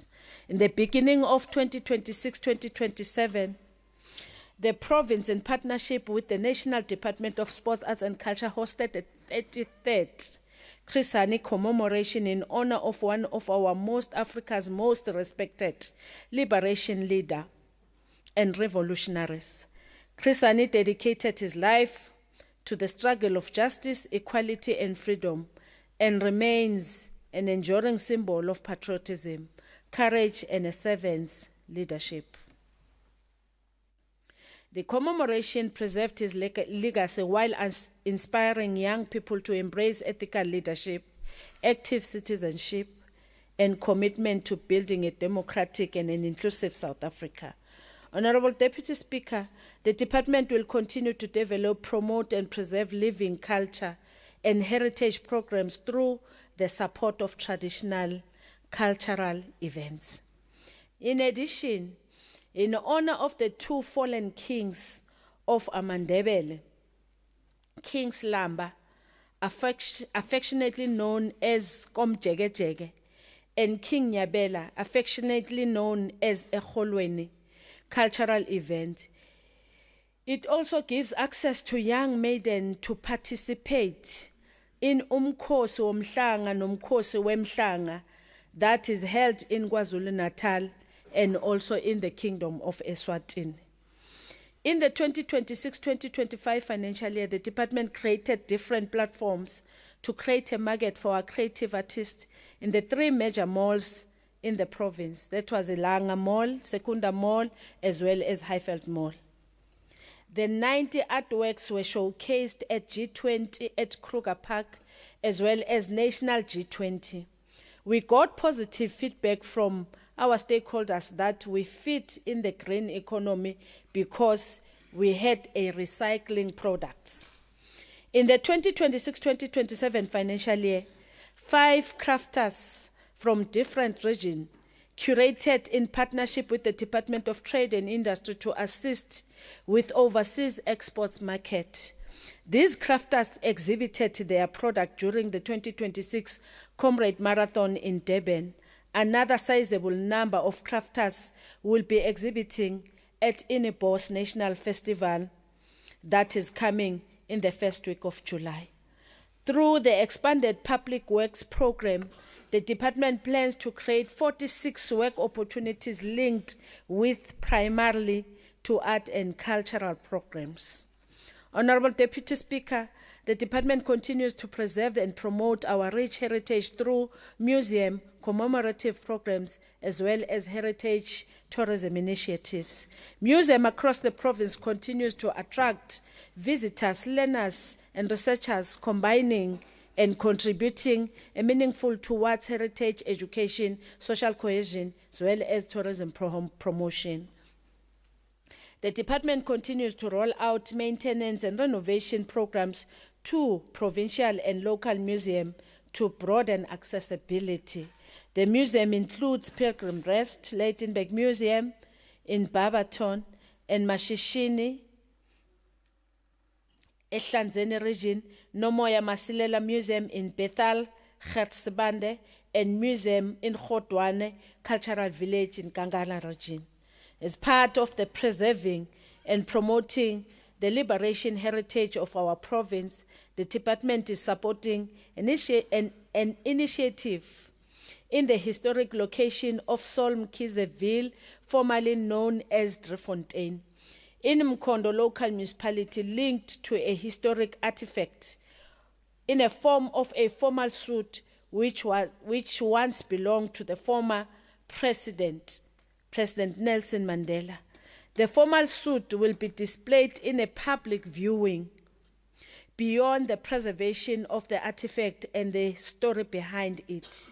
This initiative is intended to leave a meaningful and a lasting legacy to the people and the local municipality in Mkondo. The Honorable Premier has committed support towards community development projects associated with this initiative, including establishment of sports and recreation infrastructure, starting with a combo courts, particularly in Driefontein, where the suit of the President Nelson Mandela is located. Honorable Deputy Speaker, in the 2025-2026 financial year, the department hosted the South African Gold Penning Championship in Pilgrim Rest. Gold planning remains an important heritage tourism and social cohesion platform that continues to position Mpumalanga both nationally and internationally. For the 2026-2027, the department, in collaboration with the South African Gold Penning Association, will host a national South African Gold Penning Championship in Pilgrim Rest and participate in the International Gold Penning Championship in New Zealand. The Honorable Deputy Speaker, the promotion of the indigenous languages remains a constitutional imperative and a critical component of cultural transformation and social inclusion. In the 2025-2026 financial year, in line with the Mpumalanga Language Act number 3 of 2014, we are here to announce that we were able to initiate the first phase of the establishment of the language unit, which will primarily focus on the development of promotion of dominant indigenous language in the province. The department also conducted a drama writing competition which incurred the cost of printing 6 books, as well as the writers on 100% on copyright to those books. And in 2026-2027, the department will continue with the phase to approach of implementing the Language Act number 3, 2014, that will be concluded in the 2027-2028 financial year. Honorable Deputy Speaker, the groundbreaking development is the signing of the MOU with the Department of Education. That will go a long way with strengthening intergovernmental relations. In the 2025-2026 financial year, the department, through Mpumalanga Geographical Name Committee, continues to transform the geographic landscape of the province.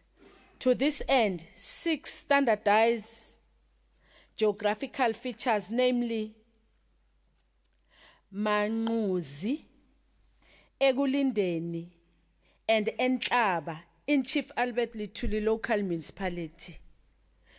Then we have Ungo Dlomezi, was renamed from site. The renaming of Matunjwa from Kwaga Fontaine C in Kangala district, and the formal registration of Mkhomecha in the city of Mbombela. In the 2026-2027 fiscal year, a target of 6 geographical name changes features has been set for review. Honorable Deputy Speaker, we have also noted the directive of this August House to rename the 3 key features in the province that include Kruger National Park, Mpumalanga Kruger International Airport, and Johan van Riebeeck Stadium. Consultative work with the stakeholders has commenced and envisaged to be concluded in the 2026-2027 financial year. The department, in line with the priorities of the 7th administration, remains committed to ensure that art, culture and heritage are reimagined to contribute meaningful towards inclusive growth, social development, and the restoration of dignity within communities. Together we shall continue building a culturally vibrant, social cohesive, and economically active Mpumalanga province. And on program 3, which is library and archive services, Honorable Deputy Speaker, the department continues to transform our libraries to serve as a one-stop information hub where patrons can access information, develop business plans, thereby participating in the economy of the province. The department receives conditional grant from National Department for Sports, Arts and Culture, and the budget allocation over the years increased from 165 million to 185 million. The increase is testimony of the increased demand by library services. As an investment in human development, education and community empowerment to promote literacy as well as lifelong learning, 2 new libraries in Yeoville, Nkomazi local municipality, and Newtown, Stiefchete local municipality are completed. The department has planned to officially open Newtown Library, public library in the 2nd quarter, and Yeoville in the 3rd quarter of this current financial year. 2 more libraries under construction in Wabaton, Msugalikwa local municipality, and Mametlake in Dr. J.S. Moroka local municipality are planned to be completed in the financial year of 2026-2027. The allocation in the main provided access to ICT services and library materials such as physical books and electronic books, and the 122 existing public library in addition. New library facilities are built annually and handed over to the municipality. The National Development Plan 2030 promulgated that there should be 1 library each and every ward, and therefore the demand is still huge. E-books have become an essential component of modern libraries by expanding access to information, supporting education and research, improving convenience, and enabling libraries to serve users in both physical and virtual environment. A total of 7,745 electronic books were procured and made accessible to users in the financial year of 2025-2026. This number will continue to grow in the outer years. The electric books procured are inclusive of all genre, subject areas like fiction, non-fiction, and books written in indigenous languages. A marketing drive has been undertaken through social media platform for users to access the e-books, and there has been a positive response on users that are registered as well as they are requesting to use such facilities. The library management system is intended to enable libraries to do cataloging, classification, book circulation, interlibrary loans, registration, management of administrators and patrons, as well as retrieving reports. Libraries have started with an online circulation of books. The system is currently hosting 22,103 patrons. An indication of this, Honorable Deputy Speaker, is that our kids prefer to study on their smartphone rather than going to a physical library. And there is an increase in that.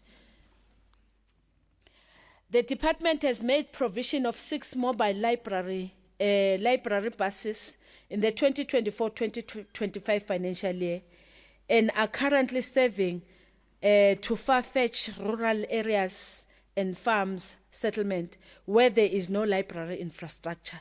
The impact thereof include but not limited to increased access to books and information, supports for rural local schools, digital inclusion, as well as lifelong learning opportunities.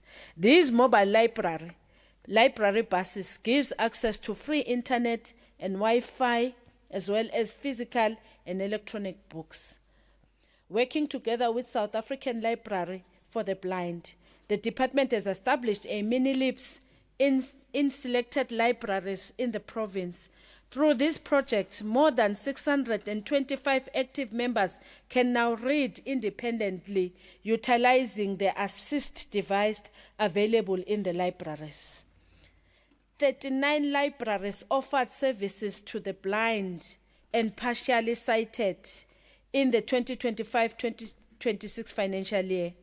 This service will be extended to the 6 libraries for the 2026-2027 financial year, taking the number to 45 libraries that will have that mini leap for those that are partially blind and those that are blind. In collaboration with Sunbed, the department is in the process of establishing a library for all forms of disability, located in Gertsebande District Office. These initiatives will be one of a kind in the province, maybe in the country, that will provide equitable access and inclusive information services, resources, technology, which will empower all persons, regardless of disability, to participate fully in education and community life. As part of our archival program, the 11th Oral History Conference was held in Nkangala District under the theme, open quote, "The Echoes of the Past, Memory, Identity and Heritage," close quote. The 12th Oral History Conference will be held at Tabachweu local municipality under the theme, open quotes, "Narrative of Justice, Oral History of Humanity, the Rule of Law, and Voices of Democracy," close quote. The conference will host 200 delegates per day, providing a platform for engagement between scholars, community members, youth, and heritage practitioners. The department acknowledged the need to provincialize the library functions and has since commenced with the process that include data collection, stakeholder engagement, policy decision, and approval. Honourable Speaker, notwithstanding the traction we have made, there are still more hills that needs to be climbed. On Programme 4, on Sports and Recreation, Honourable Deputy Speaker, the department is mandated to promote social cohesion through increased interaction across space and class. In order to advance this mandate, the department continues to coordinate signature sports events in the province at enhancing sports tourism, job creation, while contributing to inclusive economy, growth, and development of the province. In 2025-2026, the department has continued to work with a number of formidable structures to host signature sports events, including the Global Tennis Tournament under the banner of International Tennis Federation, working closely with the Mpumalanga Tennis Association, the Tennis South Africa, Mbombela Tennis and Tennis Based. This is a global sanctioned professional tennis event that took place on the 27th of April to the 10th of May 2026 within the city of Mbombela, with 31 countries and 242 tennis players participating. The hosting of an international football match between South Africa, Bafana and Rwanda, October 2025 at City of Mbombela Stadium, MTN finals and other high-profile rugby matches, And in 2026-2027, the department intends to continue binding a high-profile games to continue positioning Mpumalanga as the premier sports tourism destination. The Nashua Loskop Marathon series, which is one of the South Africa's premier ultra-marathon event. The Mpumalanga Annual Sports Award, to recognize and acknowledge athletes who performed exceptionally well in sports. The International Boxing Tournament sanctions by Boxing South Africa. Through this event, many barriers are removed and access to participation in sports is then broadened. In 2026-2027, the department, collaborating with the Department of Education, will host an inaugural Mpumalanga Premiers Cup, which has been identified and sanctioned as one of the flagship programs to promote both development of soccer, netball, sports tourism in the province. The Premiers Cup will offer a platform of 4 Mpumalanga professional teams: Tex Galaxy, Kruger National, Kruger United, Kasrik Stars, as well as the Bees, to compete for the Premiers Cup, fine-tuned their preparation for the upcoming season while displaying their talent for the new acquisition for their fans in Mpumalanga. The Premiers Cup will also feature both in-school and community clubs, football and netball leagues, which will cover all 4 districts in the province. This is part of the department's plan to develop a football from grassroots and a professional level in partnership with Mpumalanga Football Association, Mpumalanga Netball Association, Mpumalanga Sports Confederation, and Mpumalanga School Sports Organization. Honorable Deputy Speaker, in trying to broaden accessibility, inclusivity, and a long-term athletes development, the department signed a memorandum of understanding with the Department of Education. This collaboration has been a key to ensure a smooth implementation of school sports program and regular participation of learners in different sporting codes at school level. These sports programs, we see a lot of athletes being developed and supported through this international or intergovernmental relations framework. Further, we are exploring potential strategic partnership with the private sector. In 2025-2026, again, we saw 3 of our under-15 football girls, Kosing Pile Mtombeni, Kamukhelo Marucha, as well as Sinotile Mhlanga, selected to form part of the COSAFA African Schools football squad. They represented South Africa in CAF qualifier games held in Stellenbosch, Western Cape in December 2025. These girls are certainly en route to the SA under-17 and under-19 and eventually Banyana teams. In athletes, Matsidiso Makhato from Khatsibande was also discovered in the National Athletics Championship in Bloemfontein last year. Matsidiso broke the record in long jump, winning gold in under-17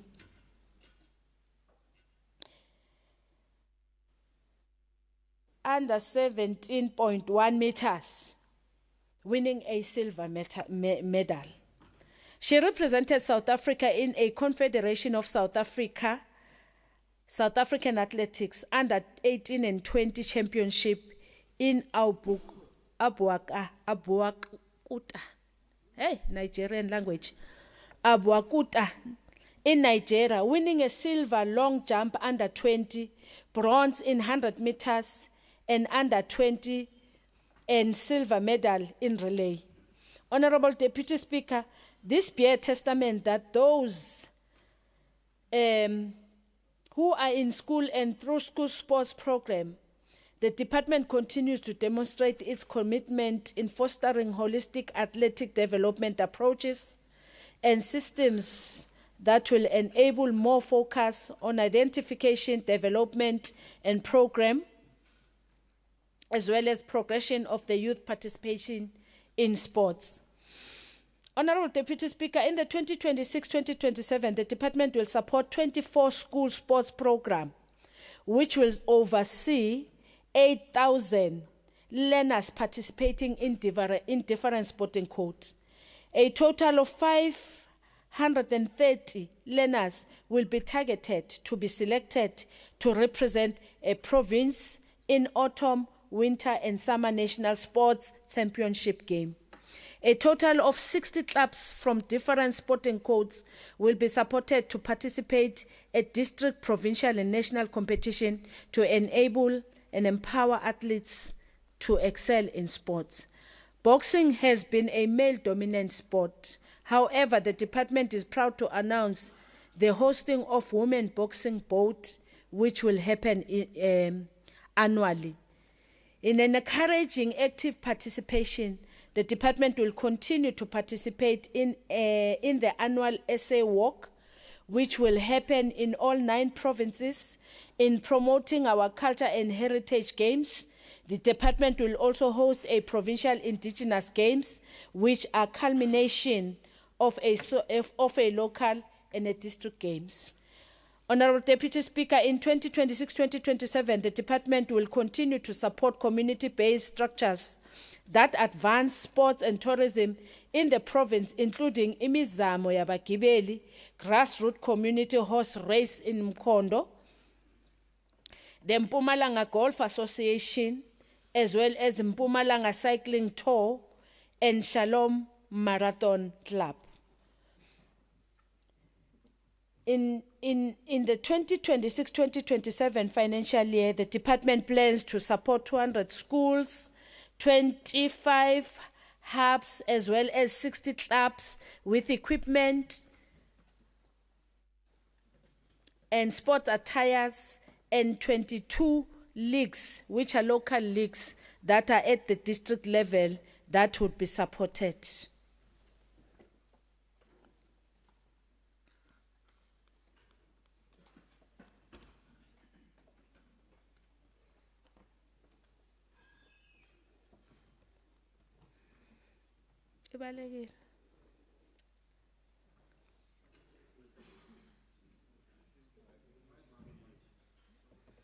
Almost.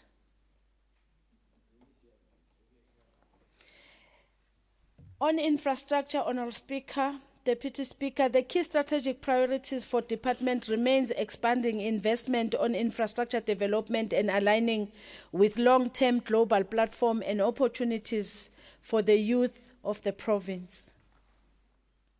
Sports infrastructure, the department remains committed to a mega multi-year project of building a state-of-the-art high-altitude training center as a one-stop sport development infrastructure, which is a catalyst for sports development and excellence in the province.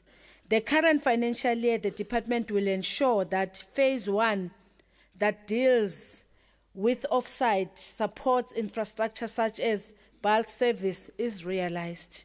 Honourable Deputy Speaker, in the 2026-2027 financial year, despite the technical challenges, the department will ensure traction by completing the 7 megaliter reservoir and wastewater treatment plant and initiate an upgrading of a 4 megaliter wastewater treatment, civil, mechanical, and electrical work, an allocation of 57,789,000 has been set aside towards this work in the 2026-2027 financial year. This phase of the project will be completed in the 2026-2027 financial year. The National Department of Sports, Arts and Culture makes annual provision for the Municipal Infrastructure Grant. The department will continue to give support for more municipalities to access municipal infrastructure grant aimed at improving sports facilities in our municipalities. It is through this grant that the department, working with Bushbuck Ridge and Nkomazi local municipality will jointly motivate for more funding to ensure that both Tula Mahashe as well as KwaMhlusha Stadium are FIFA standard football fields. The department will continue to engage those municipalities to apply and comply with the requirements of the grant. This will enable the supporters of Kruger United and Inbush Parkrich local municipality, as well as the Bees in Nkomazi local municipality, to show support for their teams in their home grants. On cultural infrastructure, Honorable Deputy Speaker, investment in infrastructure is ultimately an investment in people, opportunity and economic growth. This project reflects our commitment to building infrastructure that not only serves today's needs, but also create a lasting social and economic value for future generations. The department is planning to implement phase 2 of the 5,000-seater indoor multi-purpose arena in the 2026-2027 financial year. This will involve their initial construction of the top structure at Mbombela Stadium Precinct. This is a multi-year project which will be completed over the 3-year period. The state-of-the-art facility will represent a transformative investment and integrated sport, arts, culture, entertainment, and event infrastructure. Once realized, the arena will become a landmark facility capable of transforming the province's cultural, sporting, and event economy.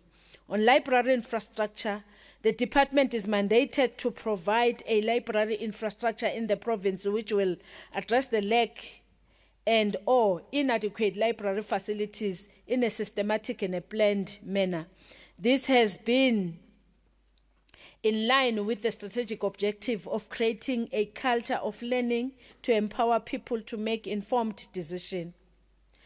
The 2025-2026 financial year, one library in Newville, Nkomazi local municipality, was completed. The other 2 libraries, which are Wabaton and Msugalikwe municipality, was recorded at 50% completion, and the Mametlake in Dr. Joy S. Moroka local municipality is recorded as 79% completion. These facilities are planned to be completed in the 2026-2027 financial year. The department ensures that libraries remain safe, efficient, accessible, and capable for meeting the educational and information as well as technological needs of its users by planning for routine maintenance on annual basis. 6 libraries, public libraries, were maintained, namely the Stanwest, Elikwatini, Masoi, Shatale, Pumula, as well as Tubelihle public libraries in the financial year of 2025-2026. The 3 existing public libraries are planned for maintenance in the 2026-2027, which are Perdekop Library in Pixlega Isakaseme, the Ganyamazane Library in the city of Mbombela, the Marapiane Library, which is at Dr. J.S. Moroka. The total budget of infrastructure project and maintenance in the 2026-2027 financial year is 113,789,000. Cultural affairs infrastructure project is at 45 million. Library and archives project is at 13.9 million. Sports and recreation infrastructure is at 57,789 million. The budget pressures are a reality, Honorable Deputy Speaker. Each financial year, we receive hundreds of requests from teams across various sporting codes in the length and breadth of the province, and we are saying together with our patriotic corporate community, we can still do more. On an acknowledgement, Honorable Deputy Speaker, please allow me to acknowledge heroes and heroines in the sector of sports and culture. With your indulgence, may I request them to take the bow. I will first read them, then they will take a bow. The youthful team of Kruger United FC affectionately known as the Village Boys, who were recently crowned 2025-2026 National First Division League champions with strategic qualification to represent the people of Mpumalanga in a Betway Premier League, and who will proudly join TX Galaxy FC. The Casric Stars Football Club for their relentlessly fight in the 2025-2026 Nedbank, where they've reached the semi-final. The department would also like to acknowledge TX Galaxy FC for their sterling performance in the Premier Soccer League and for reaching the finals for the 2026 Nedbank Cup. Mpumalanga President of the Sports Confederation and Vice President of SAFA, who has been co-opted to COSAFA Executive, Mr. Lindwa Zwane, who is currently in Mexico for SAFA duties. As per your indulgence, Honour Speaker, I request the presented guests to bow before this august house. Sibashayela izandla.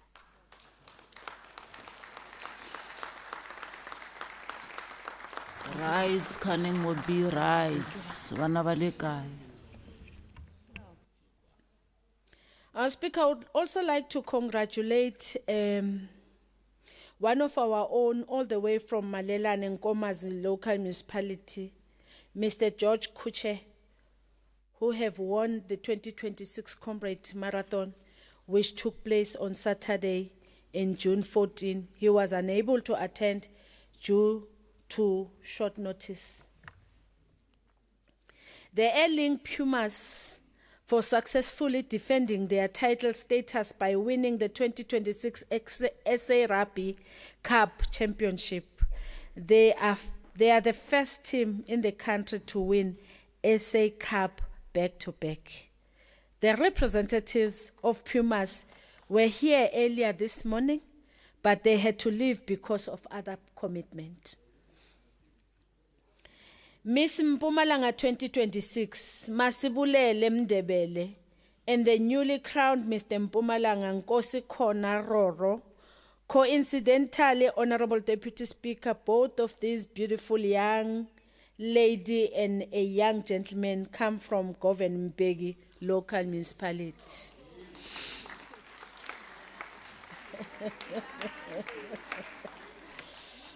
And we further wish to congratulate one of our young crafters, Megis Kosana, not the DJ, who is a proud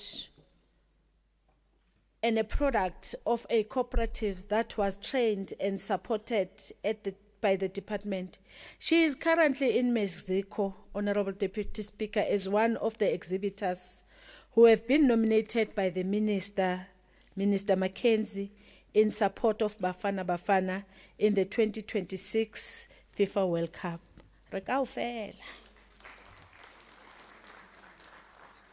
And the outstanding achievement of the artists and athletes is a testament of the talent, resilience, as well as the determination that resides within the province of the Rising Sun. And we congratulate and wish them success as they embark on their exciting journey. Like to appreciate, Honourable Speaker, this opportunity to thank the Honourable Premier of the province for relentlessly supporting the department because he's passionate about sports. And entrusting me with the responsibility to lead this department.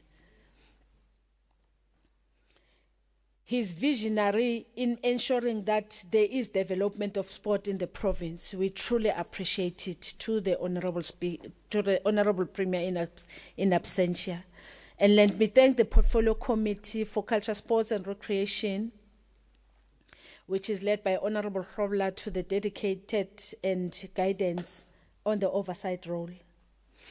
Let me thank the executive members in our cluster for human development, led by Ms. Manzini, who continuously give guidance in the cluster for us to be more capacitated and respond to the priorities. And let me thank the traditional leaders of their own role in culture and heritage preservation and community development under the leadership of Khoshu Mokoena. And I would like to also thank the community-based structures, committees, as well as federation within the sector of sports, arts, and culture for assisting the department to fulfill its mandate. Taking this opportunity also to thank the head of department and the entire A-team staff of the Department of Culture, Sports and Recreation for the continued support that we are dedicated as a team to work tirelessly to serve the people of the province. And let me also thank the support of the traditional religious leaders. The team from the TUT that is continuing capacitate my thinking for my academic development. My family, umabuza, ubaba, umsheng, shabala, donga, lamavos, as well as my children, for the continuous and unconditional support. Most importantly, I want to thank the Almighty. And the budget for this financial year, Deputy Honour Speaker, we wish to present that on Program 1, 152,917,000, and on Program 2, which is Cultural Affairs, is 158,767,000. On Program 3, which is Library Services and Archives, the budget is 255,433,000.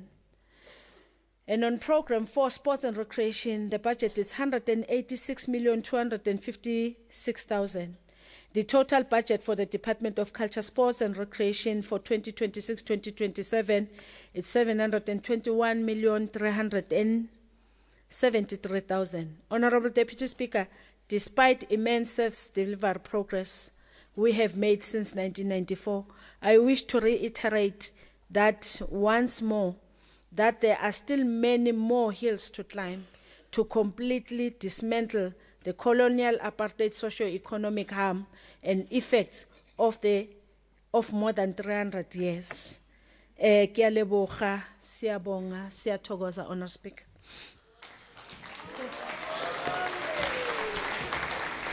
Thank you very much, Honourable MEC, for your speech. And I'll call upon the Secretary to read the vote order. That was progressive, MEC. Your speech was...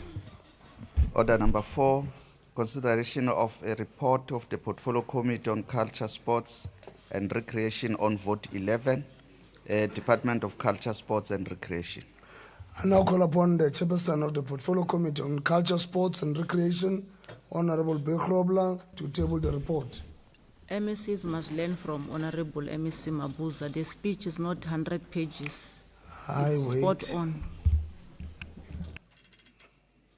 Thank you, Honourable Deputy Speaker. Good morning to the House at large. I rise on behalf of the Portfolio Committee to table the report on Vote 11 as presented by the Secretary for adoption by the House. Thank you, Deputy Speaker. I now put the question before the House whether we agree to adopt the report as presented by Honourable Krobla. Agreed. Thank you very much. So agreed. That brings us to the end of our morning session, and the proceeding is currently suspended until 2:15 in the very same chamber.